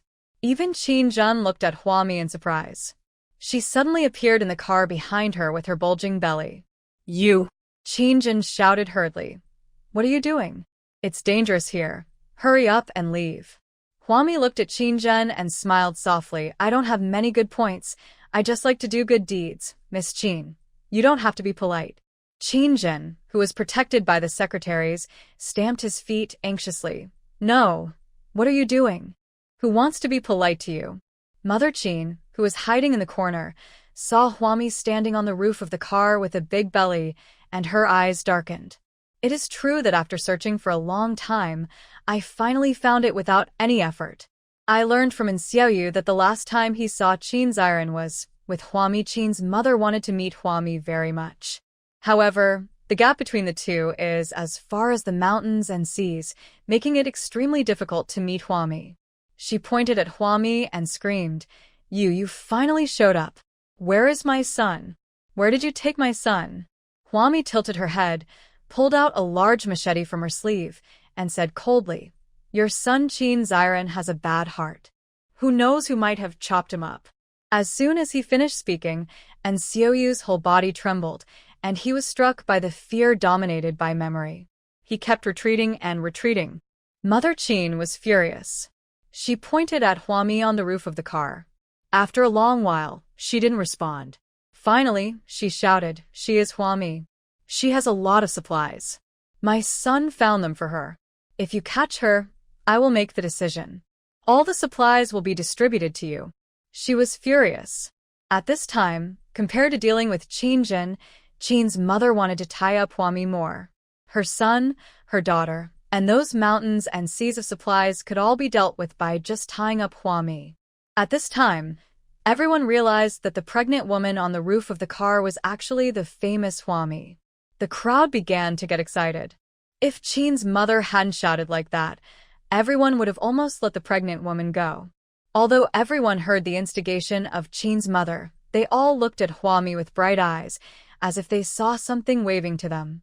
Human nature, ha! Huami raised the machete in her hand and looked at the greedy eyes below. Today's blood is splattered all over the place. It's not my fault. Whoever comes here, I'll chop him down. If they die, they die. I won't be responsible. Qin hurriedly pushed the secretary who was protecting her and shouted, Quick, go and protect Madame Gong. She is a pregnant woman. She is a pregnant woman. Then he shouted loudly to those men with ferocious and vicious faces, Don't you have wives? Don't you have children? Why do you bother a pregnant woman? The person you are targeting today is me. You want supplies, right? Let's talk. Sit down and have a good talk. But how much supplies does Qin have? A man spat at Qin. Go away. You were so arrogant just now. It's too late now. It's too late. Huami's value is much greater than Qin's. Mother Qin looked pleased with herself, and she was still shouting, Don't kill her. Be careful when you hit her. We need to force out her supplies. As she spoke, Mother Qin turned her head and saw that Xiaoyu beside her had already run away without a trace. She didn't care and continued to cheer on the men in front of her. Ma Yongchun and Ma Jishuan at the door of the big tent were still standing there watching without saying anything. At this time, the first warrior rushed up and climbed onto the roof. Trash. They have been married for several years, but when you take away his glamorous appearance, this man is so unbearable. This made Qin disappointed. At this moment, Ma Yongchun said nothing. It was clear that he just wanted to see Huami learn a lesson. Ma Yongchun's eyes moved, and the picture was reflected in his eyes. Huami Yidao cut the first man who climbed onto the roof of the car, and his head fell off. The second man had already climbed up, and before she could get a closer look, Huami, with her belly sticking out, turned around and stabbed the second man in the abdomen with a machete. The hot blood fell on the roof of Qin's car. Qin turned his back to Huami, still cursing loudly, Ma Yongchun, you are not a human being. You can watch your own child being harmed, and you also want to watch other people's children being harmed. Aren't you afraid of retribution for bullying a pregnant woman like this? With the fourth strike, she chopped a man's head that popped out from the edge of the car roof. A fresh corpse fell under the car, and hot blood spilled on the body of the car, still steaming. Everyone made a buzz sound, and collectively took a step back. Qin was still shouting at this time, Don't bully pregnant women, don't bully women, you are not human. You are simply not human. The secretary beside her pushed Qin with a pale face. MS. Qin, don't look back. Lots of blood, the corpse behind him was so horrific. Qin cried, and then she slowly calmed down, murmuring, Why did you do this to her? She has 2 babies in her belly. You have no heart. You have no humanity. Who is so inhumane? The frightened crowd took a big step back in unison the moment Huami jumped down from the roof of the car. Huami walked past Qinzhen, who was crying with tears in her eyes. Wipe your tears and be strong. She still liked to see Qinzhen dressed exquisitely and behaved properly, which perfectly interpreted what a successful career woman was. She's crying like this now. She looks so desperate. After saying this, Huami rushed towards the men opposite with a bloody knife in hand and a big belly. Come on, we're going to kill today anyway, so it doesn't matter if we kill one more or one less. She slashed with her knife, and the man opposite was unable to run away in time and was knocked to the ground, with a long dragon-like blood mark on his body. Blood spurted out. Huami dodged and went to chop others. The men were scattered like chickens being crushed. Some who failed to run away in time were chopped to the ground by Huami, wailing in pain. Huami kicked him and said impatiently, "Don't shout. You should be thankful that I'm not using a gun to deal with you, but a machete. If she takes out the Gatling gun, no one here will be able to escape." But Huami still left some hope for these survivors. As long as they could dodge her machete, they could survive. A group of men ran away with their heads in their hands, and she followed behind them, hacking and chasing them all the way. The survivors nearby only saw a pregnant woman with a bulging belly, chasing and hacking people with a knife. Like a madman. Behind the crazy pregnant woman, Qinzhen still had tears on her face. Like her secretaries, she had a stunned expression on her face. Why is there such a pregnant woman in the world? Is this a pregnant woman made of diamonds? Huami ran over everyone on the ground, and people fell down along the way. Many people had long knife scars on their bodies and were covered in blood, crying for help. Qin's mother hid in the corner and watched. She turned around to run, but was discovered by the sharp-eyed Huami. She took 2 steps forward and grabbed Qin's mother by the back of her collar. Long time no see. Mother Qin looked back at Huami with trembling legs. Suddenly, she sat down on the wet ground, losing all her composure, and burst into tears. My son is missing. He used to date you, but you two were in a good relationship. How come my son suddenly disappeared?" Then, Qin's mother raised her head and looked at Huami, tears streaming down her face. "I am just a poor mother who wants to find her son. Huami, you can't be so cruel and heartless to me. I loved you so much. I treated you as my future daughter-in-law." Huami looked at Qin's mother coldly. "Oh, I thought you wanted to find your son because you had such a deep affection for him, but it turned out that you are doing so well around Ma Jishuan." Who couldn't see that the reason why Qin's mother was looking for her son was because she wanted someone to take care of her in her old age. She once hurriedly dragged Ma Jishuan to the RV supermarket to look for Huami, but after waiting in the snow for just over an hour, she couldn't stand it anymore and went back. From then on, Qin's mother never went to the RV supermarket to look for Huami again. Is this also the attitude of getting your son back? And Qin Xiaolan, how long has she been missing? Have you looked for her? It is estimated that neither Qin's mother nor Ma Jishuan remembers Qin Xiaolan. Now Qin's mother is sitting on the ground, crying with snot and tears. Who is she pitying for? Qin's mother is still sobbing on the ground, and when people are caught off guard, she took out a dagger from somewhere and stabbed Huami's big belly. Qin's mother's tearful face was filled with cruelty. Go to Hades. Qin's mother didn't think it was cruel at all to pierce a pregnant woman's belly. This is how society is. The law of the jungle has become increasingly obvious. If she is not ruthless, Huami will not let her go. Rather than letting that witch Huami kill her, it would be better for her to strike first. At least Huami is the only one here now. As long as Huami is killed, she will not chase after Qin's mother. Qinzhen, who rushed over, happened to see this scene. She screamed, "Ami, be careful." The next moment, hot blood splashed onto Qinzhen's face. She was stunned for a long time before she realized that it was Huami who chopped off Qin's mother's head with a backhand knife.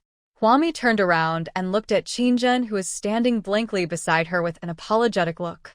In fact, Huami had not yet figured out how to deal with Qin's mother.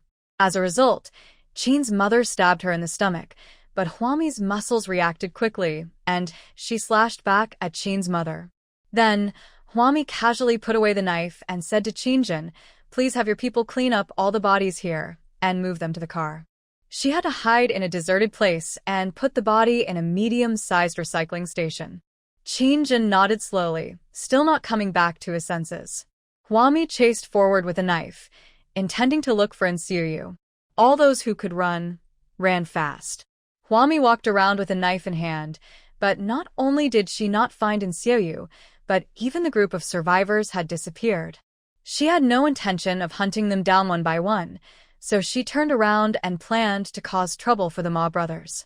However, the Ma brothers also left the big tent. They returned to City C.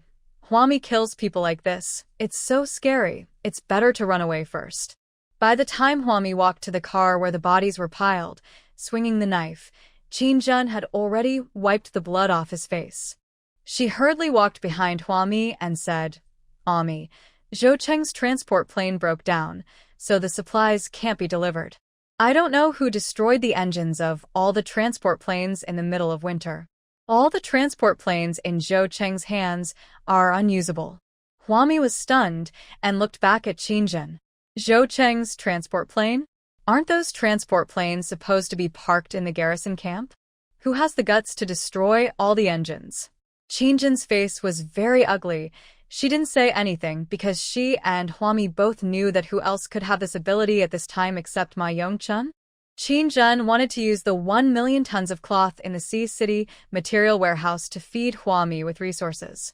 Ma Yongchun was extremely opposed to it from the beginning when he learned about it. Nothing could be more effective in preventing the failure of this collaboration than destroying the transport plane carrying the cloth. Anyway, the Xiangxi Road is blocked now. As long as the transport plane is destroyed, the 1 million tons of cloth will not be transported to Xiangqing. Huami sighed, raised her hand and patted Qin Jin's shoulder. "I'll go to City C myself. But we have to have a good chat. I went to City C and you gave me 1 million tons of cloth. Isn't that too little?" Realizing what Huami wanted to say next, Qin Jin said, "The remaining supplies are my bargaining chips for negotiating with you. I can't give you all of them at once." She also planned many collaborations, not only to provide resources to Huami, but also to transport all the survivors in City C to Xiangqing. Huami smiled and waved her hand. "Don't bother me. I'll go and clear the Xiangxi Expressway. You mobilize all the survivors in Sea City to come to Xiang City. Give me all the supplies. If I regret it, you can chop off my head." However, Qin Jin needs to have the ability to chop off Huami's head. She lowered her head, rubbed her brows in distress, and found an excuse to deliberately embarrass Huami. "Alas, there are a lot of supplies in our War Reserve material warehouse in City C. Even if I am willing to give them to you, you won't be able to take them away in a short time. So, let's take a long-term view on this matter." Huami raised her hand and placed it on Qin Jin's shoulder with a hand that had just killed so many people.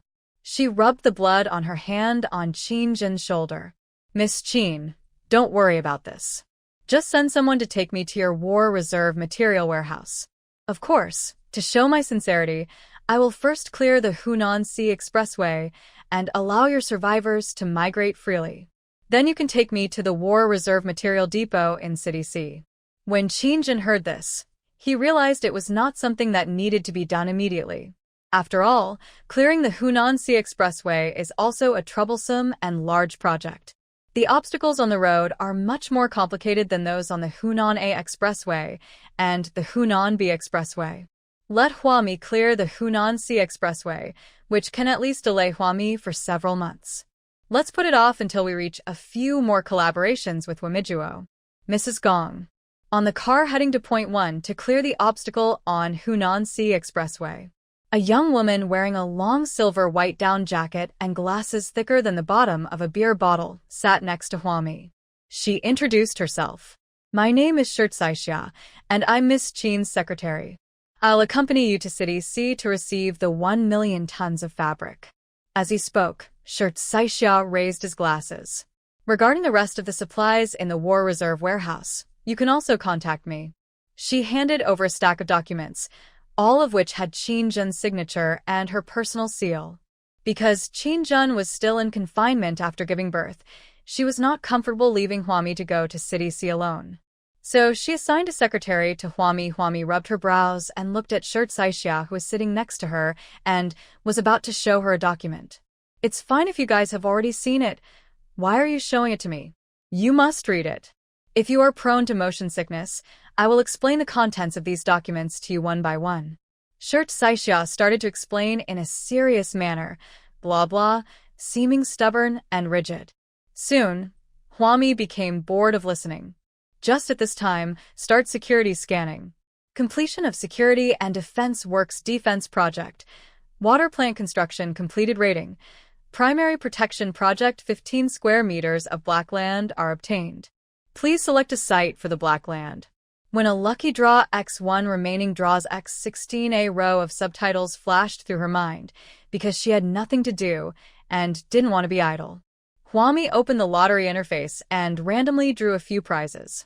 Get Stinky Tofu Raw Dough X10000000 obtain Suet, Unit, Gene, X get a watery and whitening BB cream X10000000 get self-heating insole, one size, X10000000 get 25K cowhide exercise books, mathematics plus new words plus field characters plus pinyin. X40000000 remaining draws X11. The car stopped, and Huami suddenly opened her eyes. The driver in front turned around and said with a distressed look, "No, Mrs. Gong. We can't go anymore. The snow is too heavy and the wheels are stuck in the snow." The snow ahead was like shaken cotton wool, floating wildly in the wind. Although this section of road had been cleared long ago, the road surface would be covered with snow in just half a day. Shirt Saixia looked at the thick snow outside the car window in surprise. Why is it snowing so heavily? She has been with Qin Zhan in Xiangqing, helping Qin Zhan deal with document exchanges and some official matters on weekdays. She has not returned to City C for a long time. As a result, the snow on the road was so thick even though we were not far away from Xiangqing. Shirt Saixia felt a little strange and muttered to himself, "The snow in Xiangqing isn't that thick."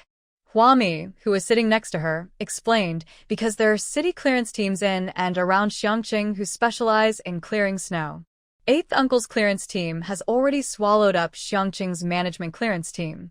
We also hired a lot of people to clean the place inside and out, and our business scope expanded to City B. Because the highways between City A and City C have not yet been opened, the clearance team only sweeps the cleared sections of the road every day. The frequency is far lower than that of cleaning in Xiangqing, B City, and Xiangbi Expressway. Even this amount of snow had to be cleared by a tow removal team. Shirt Saixia was extremely surprised when she heard this. She looked at the driver in a panic as he was reversing the car and asked nervously, "What should we do? Can't we get through now?" In fact, when Shirt Saixia heard that Huami was going to dredge the construction site, he felt that it was a bit unreliable. After all, Huami has been pregnant for more than 4 months, and the supplies from City C cannot be transported to Xiangqing, so Huami cannot solve any problems by going alone. It would be better to let Gong E and City C think of a solution. If it really doesn't work, City C can only spend money to ask Gong E to use the transport plane to help transport the 100 tons of cloth. However, seeing the heavy snow in the current weather, Shirt Saixia estimated that Gong Yi's transport plane would not be able to reach City C. The snow was too heavy. Even if Gong Yi's transport plane was in good condition, it would be very difficult to fly safely to City C in such bad weather. The driver in front sighed and tried to back up his car, but the wheels got stuck completely and he couldn't move backwards. So the driver just made up his mind and opened the door. "I'll go shovel the snow away, Mrs. Gong. You just stay in the car and don't move." "Wait a moment." Huami reached out and took out 2 pairs of self-heating insoles from the large bag beside her. "Put them on to keep warm." The driver hurriedly thanked him, took it, put on the insole, and got out of the car. Shirt Saixia also put on the self-heating insoles and opened the car door. "I'll help." Qin Zhan miscalculated. He did not expect that the snow outside Xiangqing would be so thick, so he did not send a few men to follow Huami out. Even now, Shirt Saixia is still needed to help shovel the snow. Seeing that Shirt Saixia and the driver were too busy, Huami took out a pair of self-heating insoles and put them under her feet and got out of the car. It would have been better if she didn't get off the car. As soon as she got off, she was almost blown away by the fierce cold wind. But my feet feel warm. It seems that the heating insole is of very good quality. Mrs. Gong, don't get out of the car, get back in the car quickly. In the wind and snow, Shirt Saixia shouted loudly. She and the driver, each holding a stick, were scraping the snow under the tires. Huami walked over and handed over 2 engineer shovels. Use this. Then, Huami walked around the car and instantly collected all the snow under the other 3 wheels into the medium-sized garbage recycling station. Seeing that Shirt Saixia and the driver were busy, Huami did not disturb them and just drove along the highway. Shirt Saixia behind her called her anxiously a few times, but Huami pretended not to hear and kept walking forward, collecting the heavy snow as she went. She already has a lot of energy light. So much so that it was more than the money in her cash register system. She now has no idea how many of these energy there are. Shirt Saixia happily chased after him. Mrs. Gong, the car can pass now. It's just that the snow on that section of the road is a bit heavy. The road ahead is fine. She shivered and moved closer to Huami as she spoke. But Huami stopped in front of a pile of snowmen on the side of the road. Shirt Saixia didn't understand what was going on. Just as he was about to speak, he was shocked to see the pile of snowmen. Are these all people? It was a person who was frozen to death on the side of the road. In the end, he was covered with snow and wind and turned into a pile of snowmen. That's right, there were a bunch of them, in 2s and 3s, big and small. They must be a family walking on the road. They couldn't walk anymore and planned to rest and take a nap together. As a result, he never woke up again. There was panic in Shirt Saixia's eyes, and he murmured, "It's already this cold? Why is it so cold?" In the tents in Xiangqing and City B, there is firewood for heating. Huami patted Shirt Saixia on the shoulder. Let the driver drive the car up here and exercise more. You'll get used to it once you get used to it. Get used to seeing death. If you need to feel sad for every dead body, then your heart will be broken from now on. Shirt Saixia clenched her fists. She didn't move. After a while, she suddenly said angrily, "This is the price Ma Jixuan has to pay for not buying firewood. It's so cold. What's wrong with him buying some firewood?" The snow was so thick that the survivors had no time to dig the wet wood out of the snow. So firewood for heating must be stored and available. But look at what Ma Jixuan did. How many people were killed by his assumptions? Huami didn't say anything, but just looked at Shirt Saixia with a sad look. She had just seen several corpses, and she was so filled with indignation. The further you get towards City C, the more corpses you'll see on the road. Sure enough, the driver drove the car up, but the car got stuck again before it had gone even a kilometer. This time, it was not the snow that stuck the wheels, but the corpses lying on the road. The psychological trauma of Shirt Saixia and the driver could no longer be measured on a scale. They both stood at the wheel, at a loss as to what to do.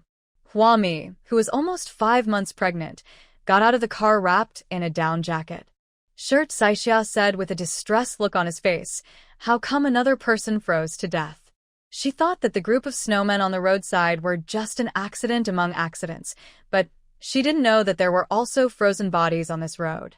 Huami did not answer Shirt Saixia, but only instructed the driver and Shirt Saixia move all the bodies on the road to the side of the road. "I will call the tow removal team to come over. Along the way to City C, many people will freeze to death, and this is just the end of the road." The temperature dropped too quickly, and heating was not provided in time. The survivors had to walk over mountains and hills to go to Xiangqing. The transport plane in City C was destroyed, so no food, drinks, clothes, or other supplies could be delivered to City C. If the Hunan-Sea Expressway is closed, more people will probably freeze to death or starve to death. Watching the driver and Shirt Saixia carrying the corpses with sorrowful faces, Huami continued forward and collected all the snow and corpses on the road into a medium-sized recycling station. They walked and stopped like this, and it took them 5 hours to finally reach the first obstacle point, which was not a long distance. A large number of survivors who had crossed mountains and rivers had gathered there, and the situation was much worse than Huami had imagined. Before we got close to the obstacle, we heard a large group of survivors surrounding several RVs and shouting loudly, "Please, it's too cold. Can you let the child go in and warm up first?" It wasn't this cold when we left City C, but after just one day, it's already this cold. We're going to freeze to death. We really are going to freeze to death. Give me a way to live in the RV. The contractor was shouting in despair. There's no room left. There are more than 50 kids crammed into this RV. We really don't have room left. Who knew the snow could be so heavy? For people in southern cities, they may be able to escape earthquakes, jelly floods, and darkness day and night, but how can they escape snowstorms? The winter clothing reserves are simply not enough. Even if everyone has a winter coat, they cannot resist such cold. Huami is quite generous and has equipped each small construction team with a luxury RV. Each RV is equipped with a smokeless wood stove, and a luxury RV can accommodate 15 workers. The Hunan Sea engineering team has a total of 150 people and 10 luxury RVs. However, now each of these 10 luxury RVs is almost packed. Not only was they about to explode, but they were also running out of firewood. Ikegawa was in charge of the supply, and his team would deliver firewood to them every day. But because the road conditions are rather rough, today's firewood and food have not been delivered yet. I don't know if it can be delivered today. Lao Bao was extremely anxious. There were still more than 100 migrant workers left outside the RV, and they gave most of the space in the RV to the children of the survivors. But it's still not enough. There were too many survivors who trekked from City C to Xiangqing. In this kind of weather, if there is even the slightest accident and people stop moving, they will freeze to death. The survivors outside the RV were still begging, and their sad voices were very loud. The adults lifted up the crying children and squeezed towards the RV in the snow. "My child is too young. She can't stand it anymore. Let her go in." "We won't go in. None of us adults will go in." Some elderly people took off their thick clothes and wrapped their children up. "I am a skeleton. I will freeze to death. It doesn't matter. Give all the thick clothes to the children. Hurry up, the weather is getting colder." Looking at the scene in front of her, Shirt Saixia turned her back and wiped her eyes. She didn't dare to cry at this time. I was afraid that my tears would freeze onto her face. Suddenly, in the snowstorm with very low visibility, Shirt Saixia saw Huami standing in the middle of the road, and behind her was a huge monster. No, it was a very thick tree. The big tree has been turned over, with lush branches and a trunk that is about as thick as 4 or 5 people can hug, and about 7 or 8 meters long. Shirt Saixia blinked and ran over. "Mrs. Gong, where did this tree come from?" Huami smiled slightly and did not answer Shirt Saixia, but said, "You ask all the adults with children to come over. Line up, and each chop some wood to keep warm." After that, she pointed to a pile of engineering shovels nearby and said, "Recruit a group of workers to clear the road as soon as possible. Discuss the workers' wages with Lao Bao." Behind the pile of shovels was a pile of tarpaulins. Huami said, "Let the survivors in your city tear up the tarpaulin to make tents. It costs money. I will give Qingjin a bill for all the supplies here." Shirt Saixia didn't respond for a long time. Only after Huami finished speaking did she react and nodded hurriedly. "Miss Qin has given me full authority. I have the right to make the final decision on all the expenses incurred by Madame Gong on the way to City C." "Thank you, Madame Gong." As she spoke, she choked up, bent down deeply, and bowed to Huami. Although Huami always emphasized that she was doing business, her business could save many, many people at times like this. Huami waved her hand with an indifferent look on her face and handed Shirt Saixia a loudspeaker. "No need to thank me. Go to work, and I'll pay you for the loudspeaker too." After saying that, she turned and left, out of everyone's sight, to clear the roadblock. Shirt Saixia's trumpet sounded behind him. "Everyone who is a survivor in City C, line up now and listen to my instructions." The contractor in the RV scratched his hair anxiously. Because no one cut his hair at that time, his hair, which had not been cut for more than 4 months, had reached his shoulders. At this moment, Lao Bao, who had flowing short hair that fell over his shoulders, listened to the horn outside the RV and opened the privacy curtain of the car window to take a look. All the survivors who were surrounded outside dispersed and lined up. He hurriedly opened the car door and ran outside to see what was going on. Finally, I found out that it was Huami who came. The contractor breathed a sigh of relief. A man from City C holding a shovel ran over and asked anxiously, "Boss, we're the migrant workers from City C who have just been hired. Shall we start working now? Clear the road quickly, otherwise there is no telling how many survivors will be stuck on the road." The obstacles on this road were so complicated that even the contractor was alarmed and had to come over to supervise the work in person. Even if he came, the road dredging project had not been completed by 1/3. The contractor rubbed his light heart and waved his hand. "Don't worry, Miss Hua is here, so there's no need to worry. Set up the tent and other things first and make sure they are secure. This way, after you leave, you can leave the tent for other survivors to use. After setting up the tent, you can warm yourself by the fire and clear the snow off the road." Having said that, the contractor went back to his own business. The remaining migrant workers in City C looked anxious. Why didn't they hurry to work? Why weren't they in a hurry? If this road was cleared 1 minute later, how many people in City C would have to wait to survive? However, the contractor looked mysterious and refused to explain anything, so they had no way of getting to the bottom of it. It was Shirt Saixia who arranged for everyone to set up tents and saw wood, and then turned around. She found that the workers she had just recruited were all holding engineering shovels and shoveling snow on the roadside. She was furious and ran to the group of workers. "Didn't I tell you to go find Mr. Bao and ask him to arrange for you to work with the workers from Xiangqing to clear the obstacles? Do you know how many survivors of City C are affected by this road?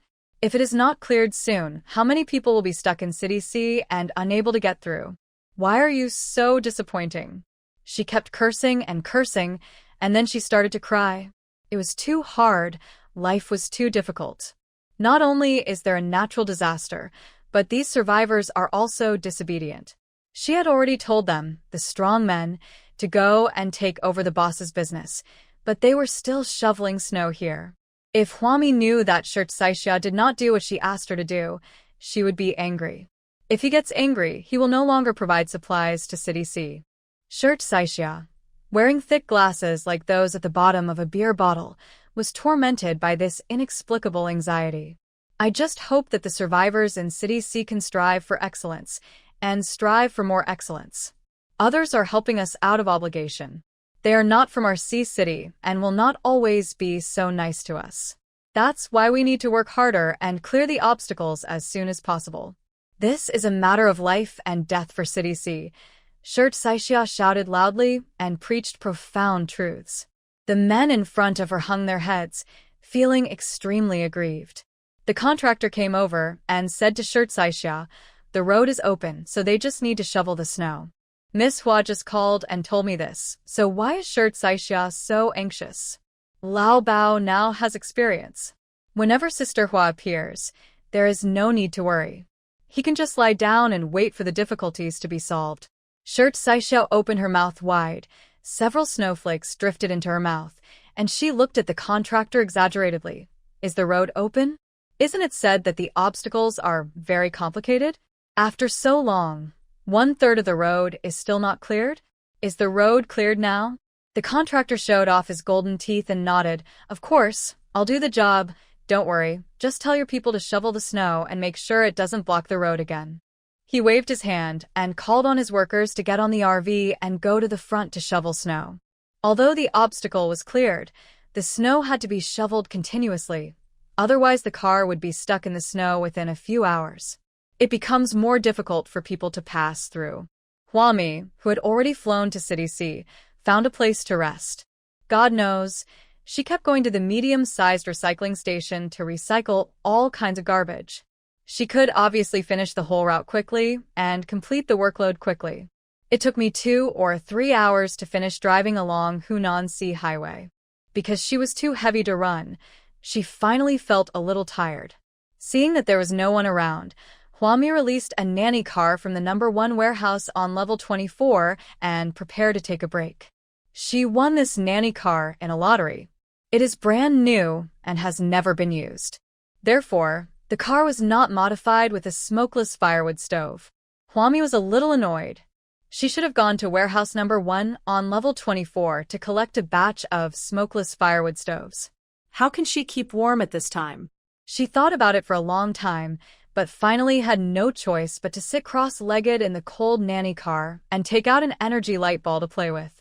She tossed the ball of light in her hand up and down. She wanted to sleep, but she didn't dare to, for fear that she would freeze to death if she fell asleep. At this time, Huami received a call from Gong Yi. He asked anxiously on the other end of the phone, "Where are you? Why did you come to City C? Let me tell you, it's very dangerous outside City C right now. Very, because Chun, who was in City C, the whole city was in chaos. The situation was so chaotic that even Zhou Cheng's garrison couldn't control it. Originally, order could be maintained for a period of time, but within a few days, the weather became so cold that Chun, whose people had no shelter at all. They do everything to survive, fighting and killing without any cover-up. In just a few days, Chun, whose men killed several garrisons. Often, the garrisons had just restored order, but as soon as they turned their backs, they would be ambushed by ruffians disguised as survivors. It would be fine if there were only 1 or 2 incidents, but now, things going against the garrison are happening everywhere inside and outside City C. Huami listened to Gong Yi's words. She raised her hand, and the energy light ball in her hand fell into the socket beside her. The socket made a sound, and Huami looked up and saw that the power on the coulometer of the nanny car next to her had suddenly increased to 30%, from 20%. Yes, her energy light ball can be used to recharge a power bank. How could Huami forget this? She hurriedly threw a few more energy light into the socket and recharged the nanny car to 100%. Turn on the small household air conditioner in the nanny car. Feeling the warm breeze, Huami calmly told Gong Yi a direction and asked Gong Yi to come find her. Was nothing on the white snow, not even a dead branch. Huami's brand new black nanny car was parked on such a snowy field. A disheveled woman ran towards Huami's nanny car and was knocked to the ground by a group of men on the way. They laughed as if no one was around. Their behavior was outrageous and full of recklessness. Huami opened the door of the nanny car, stuck her head out with her big belly, and looked out. The group of men not far from the nanny car were stunned and looked at each other. What? They thought there was some powerful person in the nanny car, but it turned out to be a pregnant woman with a big belly. Huami blinked her fox eyes, tilted her head, looked at the group of men, and counted their numbers. The woman on the ground shouted loudly, "Help, help." I don't know how she did it, but she suddenly pushed the man away and ran towards Huami, running and crying, "Save me, save me." Woa looking at her. She was wearing a brand new cotton jacket, and although her cheeks looked haggard, there was still some flesh on them. "Looks good." Huami glanced at the woman, and before she could close the door, the woman opened the door of the nanny car and jumped in. She was shivering in the car and quickly looked around the car and asked Huami in surprise, "Are you alone here?" So how did she, a pregnant woman, get such a nanny car here? Or did Huami have a man out looking for supplies and come back in a while? Huami tilted her head and looked quietly at the woman who had forced her way into her car. Her fox eyes were bright, and she curled the corners of her lips. "It's just me." The group of men outside began to knock on the door. "Hey, come out quickly, or we'll overturn your car." All the men gathered around, and some of them, holding iron bars, started knocking on Huami's car window. Inside the car, the woman said in fear, "What shall I do? What shall I do? They will come in. What shall I do?" She looked at the woman expressionlessly and said indifferently, "It's very simple. Just hand you over, isn't it?" The disheveled woman kept crying and then paused. She looked at Huami in surprise, as if she had not expected Huami to say that. After a while, amid the shouting of the man outside, the woman said to Huami angrily, "How can you hand me over?" Then are you going to hand over a pregnant woman like me?" Huami interrupted the woman. She calmly sat down on the airline seat by the door and looked at the woman quietly. The woman opened her mouth and stopped talking. After a while, she lowered her head and whispered, "What should we do now? They are about to rush in." As soon as he finished speaking, the man outside stabbed the wheel of Hwami's nanny car with a knife. They deflated the tires of the nanny's car. Hwami's face turned stern, and he said to the woman, "It's fine if I bully you, but it's too much to deflate my tires." The woman was speechless, looking at the sympathetic Hwami, stammering, How could you say that?" Hwami ignored the woman. She stood up, opened the car door, and stood in the snow. Almost at the moment Hwami walked out of the nanny car, the woman behind her stood up and slammed the door of the nanny car. Locked. Hwami looked back and said, "Oh my God. I've encountered the worst of the worst today." The men around the car surrounded Hwami, and one of them cursed with disgust. "Why is she still pregnant? How can I entertain customers if I bring it back? It's really unlucky." Some people thought it didn't matter. It doesn't matter if the child is lost. "I think she is pretty. I don't know how much supplies are in this car. This trip is still a fortune." Upon hearing this, Hwami placed her hands on her big belly, frowned slightly, and looked at the grinning men around her. "Can you please have some conscience? The baby in my belly is almost 5 months old. How can you be so cruel?" The men laughed and said, "She said we were cruel? You're alone in this icy and snowy place. You'll freeze to death before your baby is born. We're trying to save you. Stop talking nonsense.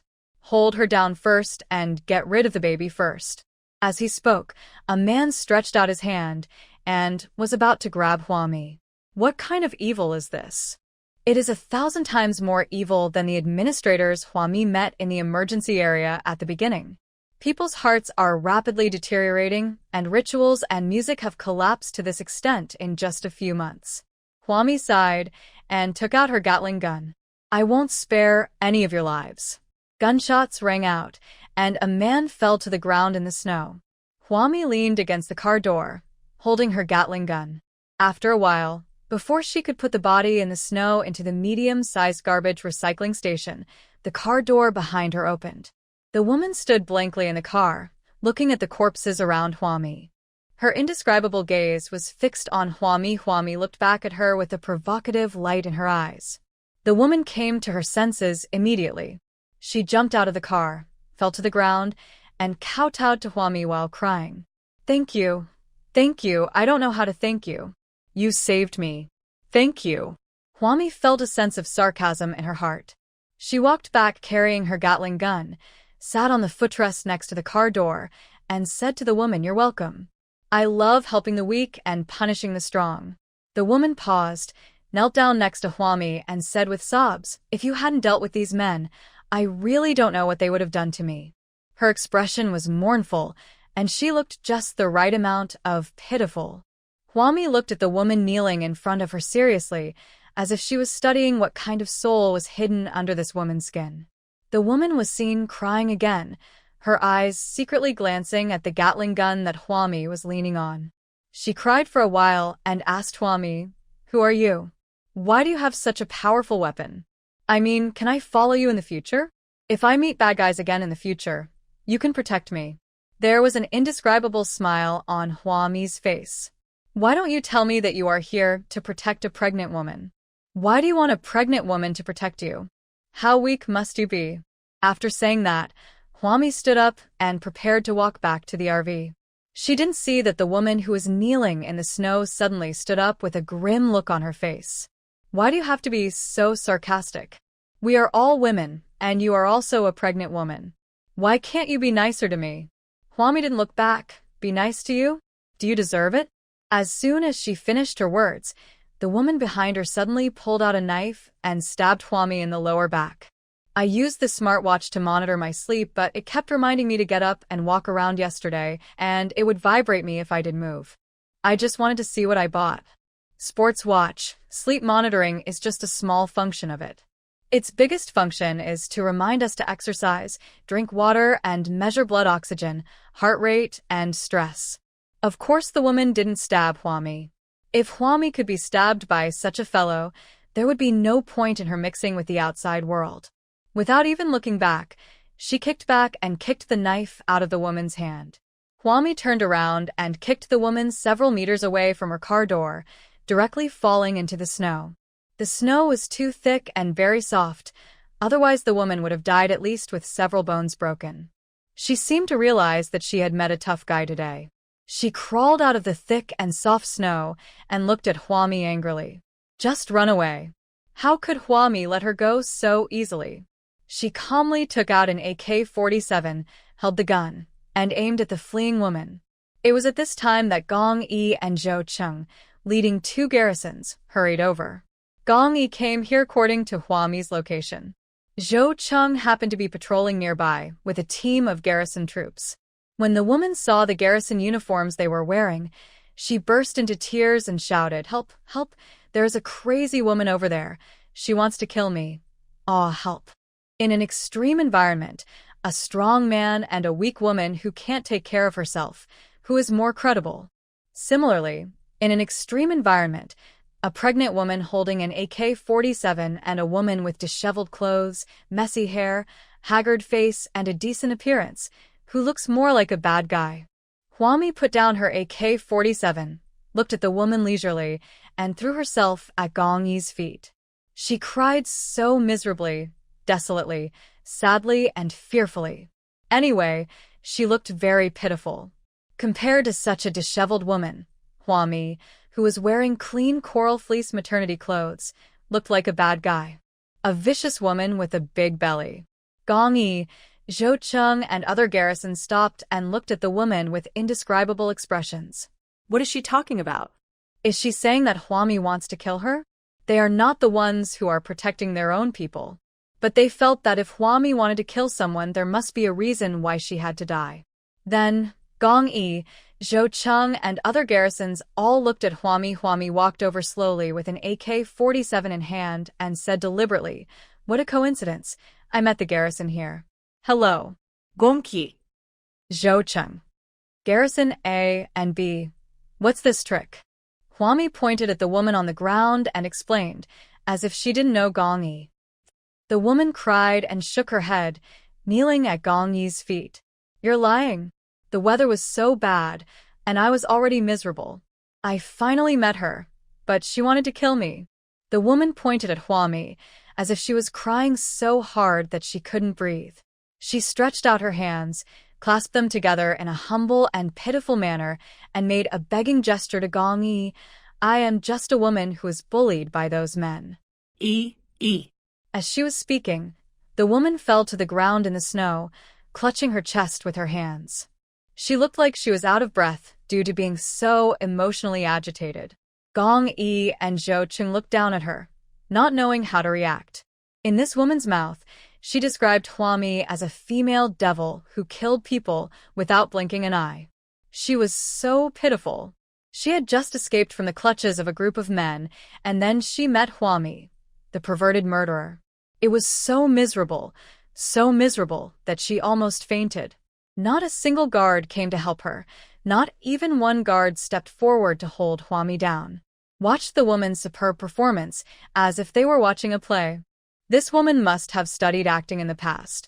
If the garrisons didn't know Hwami, they would definitely believe her. It was Hwami who signaled to Gong Yi, and when the woman pretended to faint, she took Gong Yi to the side. As soon as they got into the car, Gong Yi pulled Hwami up and down to check her carefully, frowning and asking, "Nothing hurt, right?"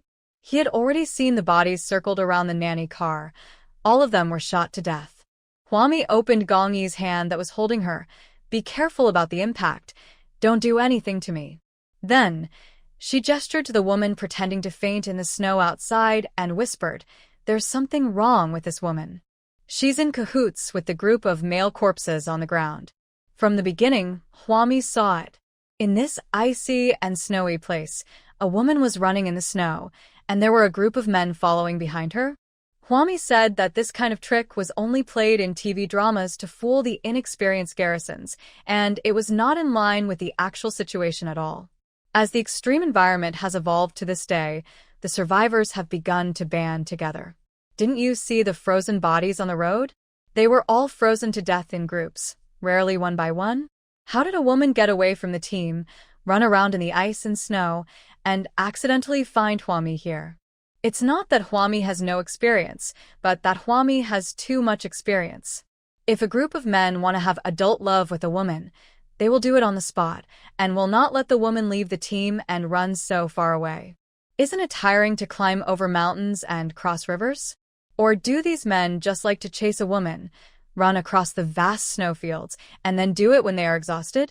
Therefore, if you encounter someone seeking help in the wilderness, you should really think carefully, at least don't completely regard the seemingly weaker party as the weaker party.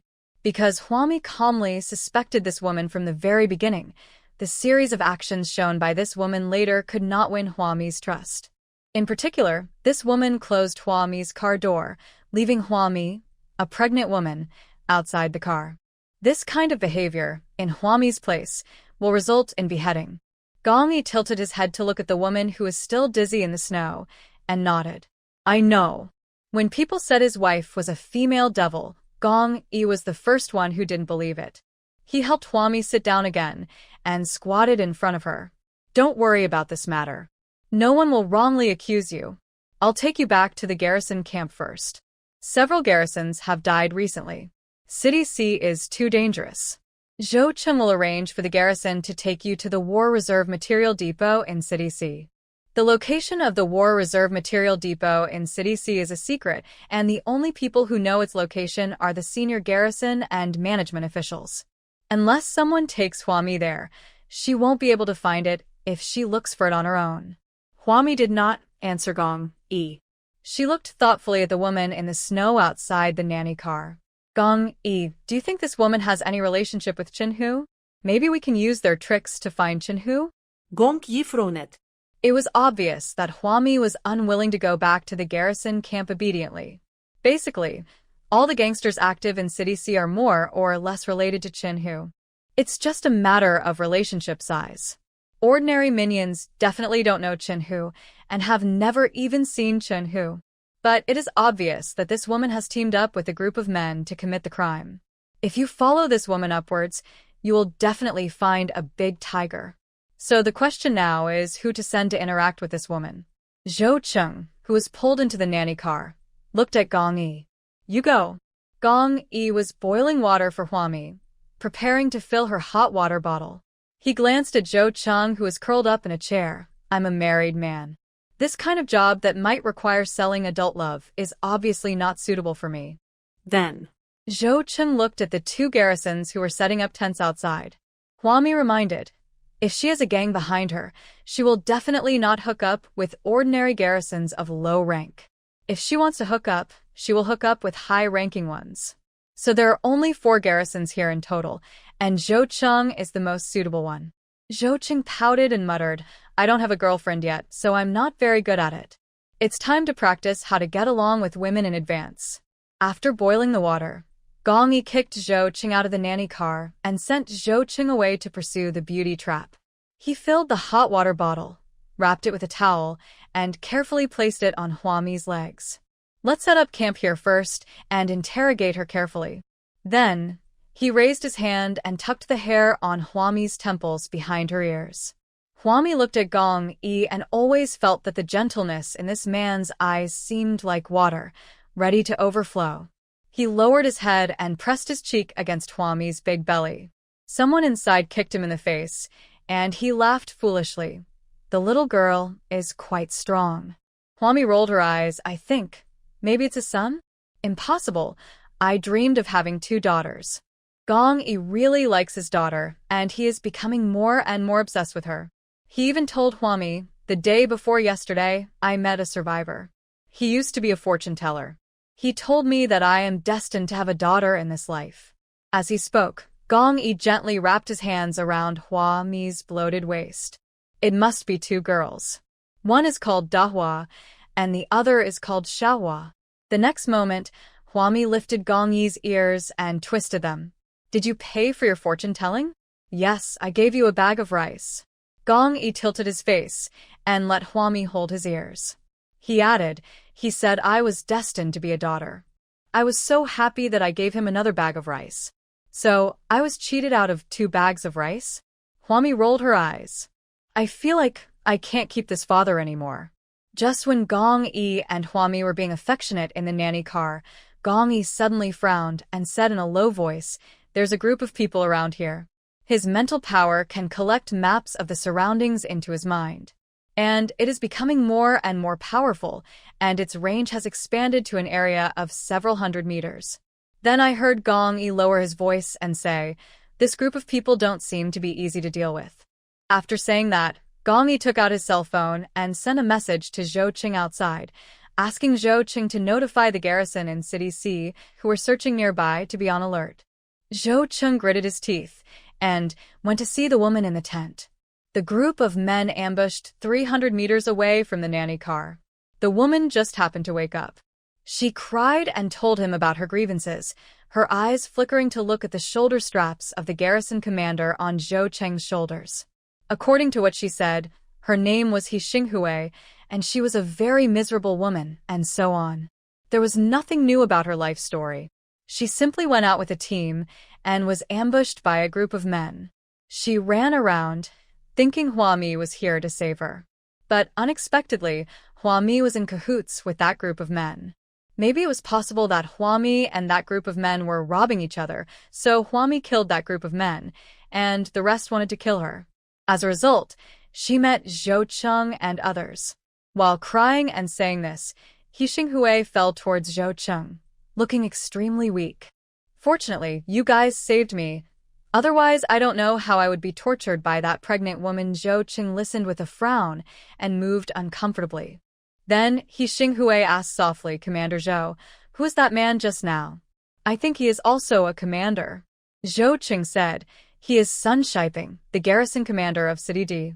At this time, it is impossible to say Gong Yi's name, because everyone knows that Gong Yi is a big boss. So Zhou Qing could only pull Sun Shiping from City D out.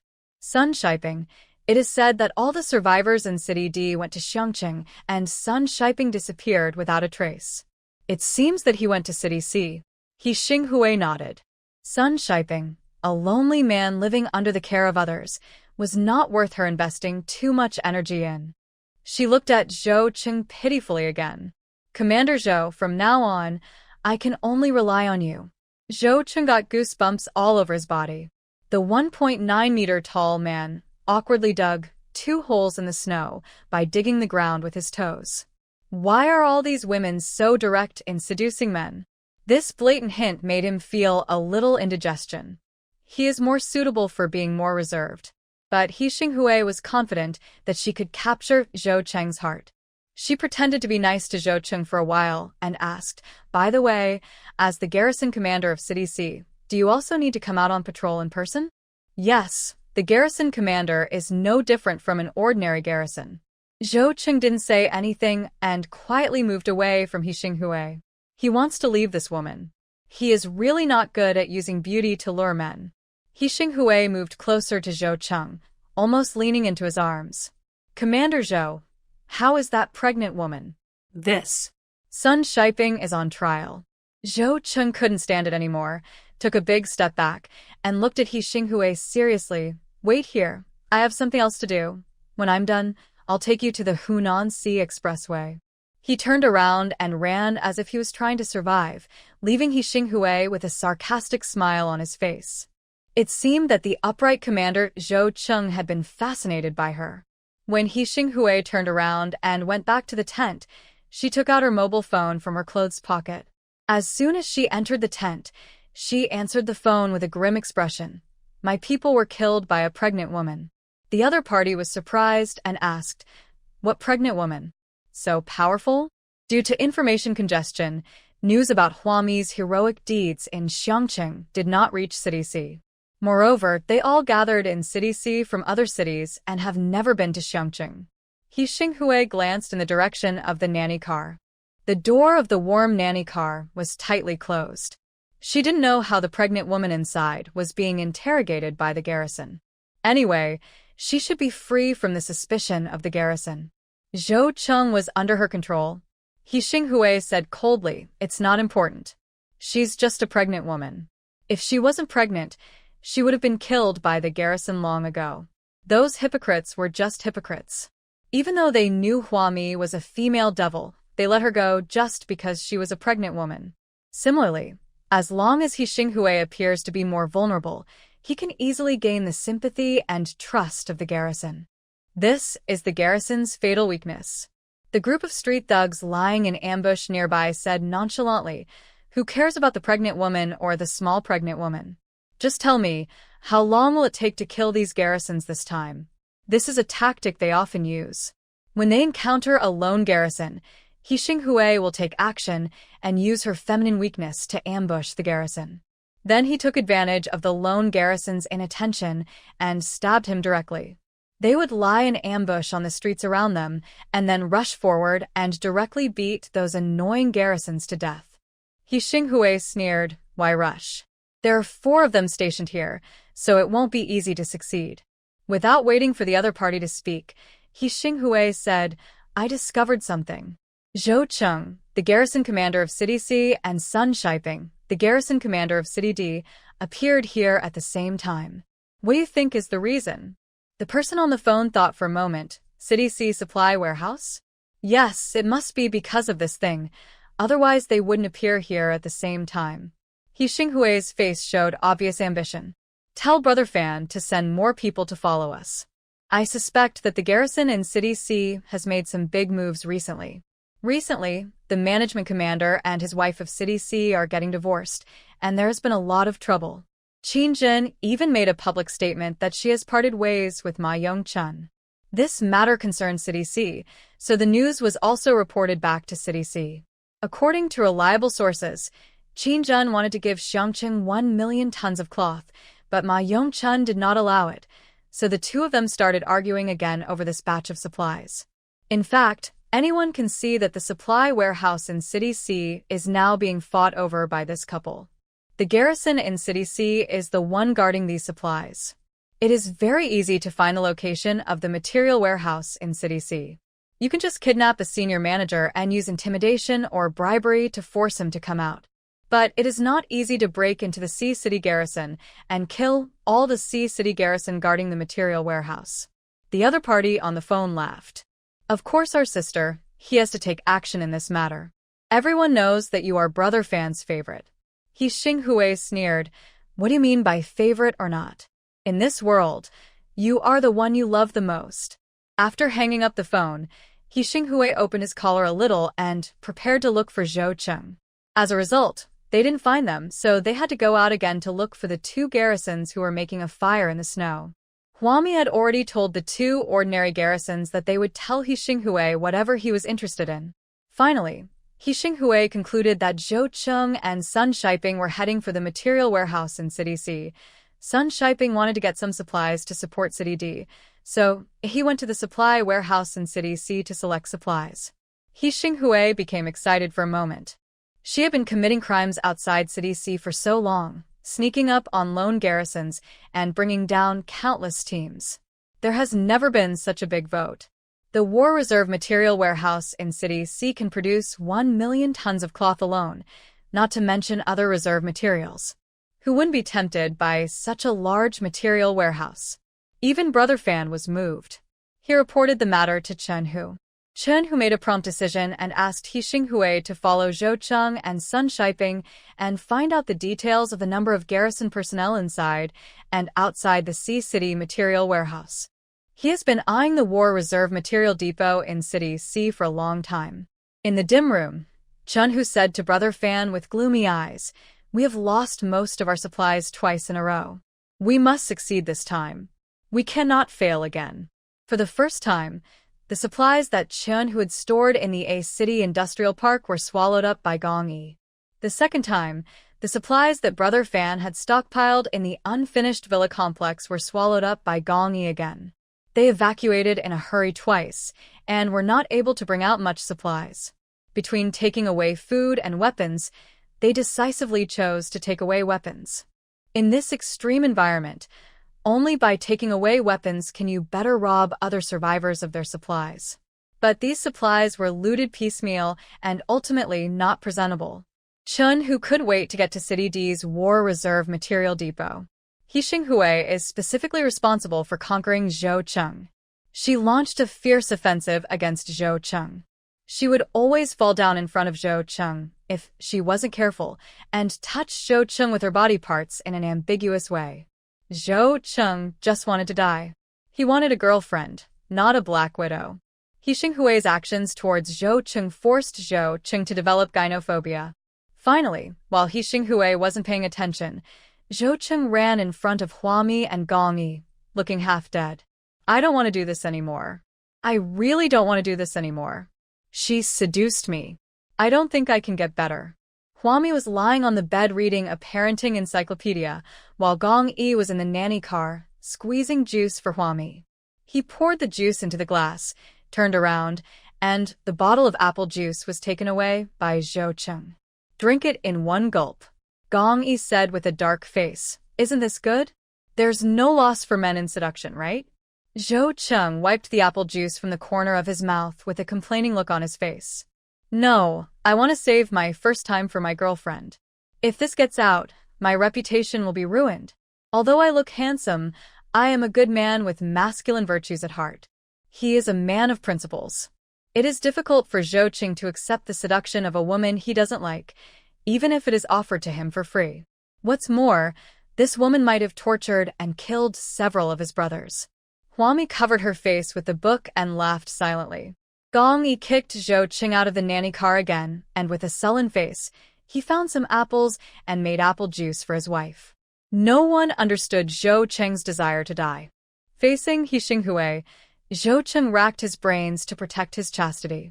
So when He Xinghui expressed her desire to follow Zhou Cheng and never be separated from him for the rest of her life, Zhou Cheng couldn't wait to take He Xinghui to the direction of the Sea City supply warehouse.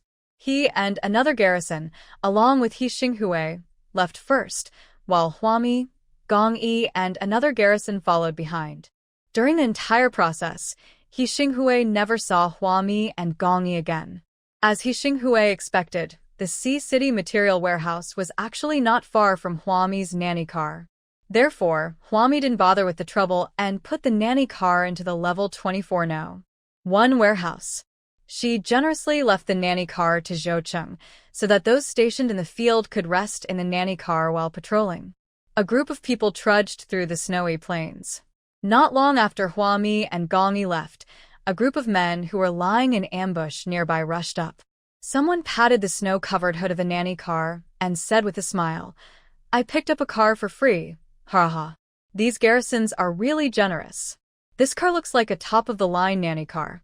Some men also expressed doubts. It's useless for us to find such a car.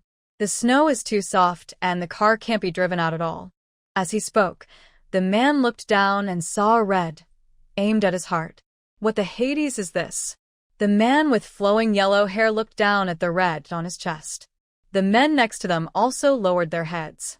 Why did they all have a red dot on their chest? Although these men are all ruffians in such a world, they are accustomed to robbing and looting, but they have little chance to see advanced weapons. There was a street urchin who used to like watching gunfight movies. He looked down at the red on his chest in confusion. Suddenly his expression changed. Run. This is them being targeted by the sight. They had hunted garrisons many times in the suburbs of City C and had killed several lone garrisons, but today they were being hunted. What's going on?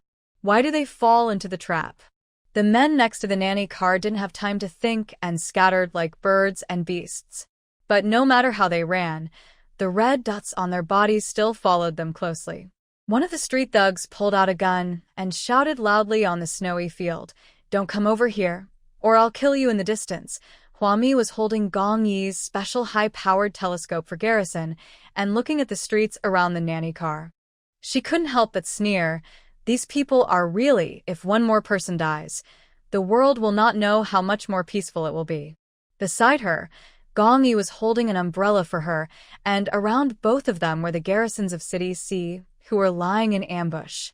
That's right, Zhou Cheng and He Xinghui had already left, and Gong Yi stayed behind to ambush the group of street thugs who were in contact with He Xinghui. Commander Gong, the gun in his hand. The garrison closest to Gong Yi had red eyes as he looked out on the snowy field ahead, where several street thugs took out several service pistols of the garrison in City C. These street thugs don't have any hot weapons on them, so Chun Hu won't equip these minions with guns. The guns in their hands were left behind by the garrison that was ambushed by this group of street thugs. Those garrisons that were ambushed were slaughtered by this group of people. The garrisons in City C who were ambushed had red eyes. Thinking of the tragic corpses of their brothers, the hatred in their hearts was about to burst. Gong Yi pursed his lips and silently looked at the guns taken out by the street thugs in the distance. Kill. He ordered without hesitation. Chun Hu and Brother Fan must give an explanation for the lives of those garrison soldiers in City C. On the white snowfield, with a puff sound, a flower of blood exploded in the first man's heart. The man who ran the farthest looked back and ran forward with all his might. As a result, his heart exploded. One man after another fell, and red plum blossoms bloomed on the white snow. They had guns in their hands, but they had no idea who they were shooting at. Death is too easy for them, because the garrisons who were ambushed by them were tortured to death. After killing this group of street thugs, several Sea City garrisons armed with sniper rifles stepped forward and began searching the bodies. Gong Yi deployed his spiritual power and walked around the area again, then turned back to tell the garrisons on the snowy plain, "There are no suspicious people nearby for now, so you should take precautions, collect their bodies, and leave one behind, and throw it at the gate of City C." The first few sentences were said by Gong Yi to the garrison in City C. The last two sentences were said by Gong Yi to Hua Mi. He vaguely knew that the corpses around Hua Mi would always suddenly disappear. Some of the bodies that passed through Hua Mi's hands were not sent to the crematorium at all. But Gong Yi didn't say anything about this matter, and there is no need to investigate it. He wanted to leave a corpse behind to warn Chun Hu and Brother Fan that the garrison in City C had officially begun the counterattack. If you have the guts, fight. The Sea City garrison in the open space was busy, piling up all the bodies in the distance, leaving Hua Mi to cremate. Gong Yi was in the nanny car, rearranging a patrol post for the garrison in City C. Using the nanny car as a base, a new, more thorough, and more powerful patrol post was set up. After doing all this, Gong Yi turned back to look for Hua Mi. Hua Mi had already been cremated. Not only were there no traces of the corpses on the open ground, but even Hua Mi's own shadow was nowhere to be seen. When Gong Yi called Hua Mi, she was already outside the Sea City Material Depot. "I thought you would be busy for a long time. Shirt Saixia has already contacted me. I can finish the work in a few minutes, so I won't wait for you." Hua Mi was answering Gong Yi's call and had already walked in front of Shirt Saixia. The honest young secretary was shivering with cold at the door of the supply warehouse. He Xinghui, who was also standing at the door of the supply warehouse, looked viciously at Hua Mi, who was walking behind her with a big belly from the horizon of the snowy field. She asked Zhou Cheng, "Why is she here too?" Zhou Cheng and He Xinghui had just arrived. At this moment, the heavy door of the material warehouse was open, and there were armed guards patrolling beside the door. He did not answer He Xinghui, but just left He Xinghui where she was. "You go shopping, I'm going to get busy. Be brief and to the point, then leave." He Xinghui wanted to chase Zhou Cheng, but was stopped by two garrisons. She turned around and saw Hua Mi and Shirt Saixia coming over. He Xinghui asked Hua Mi warily, "What are you doing here? What on earth are you doing here? Why did Sun Shiping let you go?" Until now, He Xinghui still hasn't figured out the situation. Hua Mi looked at He Xinghui, her eyes full of cold sneer. "You can come, but I can't?" She is the female devil who kills innocent people indiscriminately, in He Xinghui's words. But Hua Mi has also been saying that He Xinghui was the little witch who attacked her. So if Zhou Cheng can bring He Xinghui to the supply warehouse, why can't Sun Shiping bring Hua Mi? Hee. The viciousness on He Xinghui's face was obvious. She frowned and stared at the smug smile on Hua Mi's face. "Don't be so proud. You won't live long. In a few days at most, He Xinghui will have a clear understanding of the defenses inside and outside the material warehouse." Shirt Saixia, who was standing behind Hua Mi, moved her lips. She was about to speak, but Hua Mi raised her hand and held Shirt Saixia's wrist. She didn't let Shirt Saixia speak. Looking at He Xinghui again, Huami laughed particularly wildly. Okay, I'll just watch you and see how you let me die.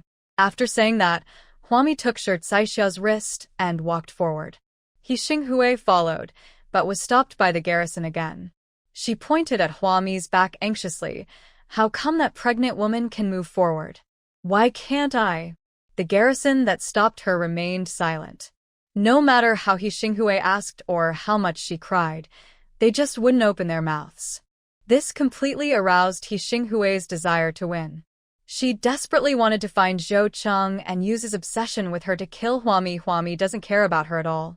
When Huami and Shirt Saixia arrived at the heavy door of the warehouse, Shirt Saixia patted his chest, looking as if something bad had happened. What the Hades? I don't even know how I got here. I just whoosh and I'm here. Isn't it said that the roadblocks on Hunan Sea Expressway are extremely complicated? Aren't roadblocks the most complicated on all highways? How come cars just whoosh and are able to move freely, except for the occasional blockage in the snow, without any obstacles? Shirt Saixia was completely unable to react. Huami patted Shirt Saixia's shoulder sympathetically. Call your Miss Qin and ask her to fulfill the terms of the contract. I'll go inside and take a look. After saying that, Huami, with her pregnant belly, slipped into the Sea City supply warehouse. Shirt Saixia was left standing there. He raised his beer-bottom glasses on the bridge of his nose and took out his cell phone to contact Qinzhen. Qinzhen was looking at his son in the incubator and didn't understand what Shirt Saixia said at first. After Shirt Saixia repeated it for the second time, Qinzhen asked exaggeratedly, "Is the road open? Have you reached the entrance of the supply warehouse?" She had a feeling that something terrible was going to happen. Shirt Saixia's voice came from the phone. "Yeah. What should we do now?" "Madame Gong has entered the material warehouse. She asked you to strictly follow the terms of the contract and fulfill the contract you signed." Wait a minute. Qinzhen jumped up anxiously. She hurried back and met Xian Chiru.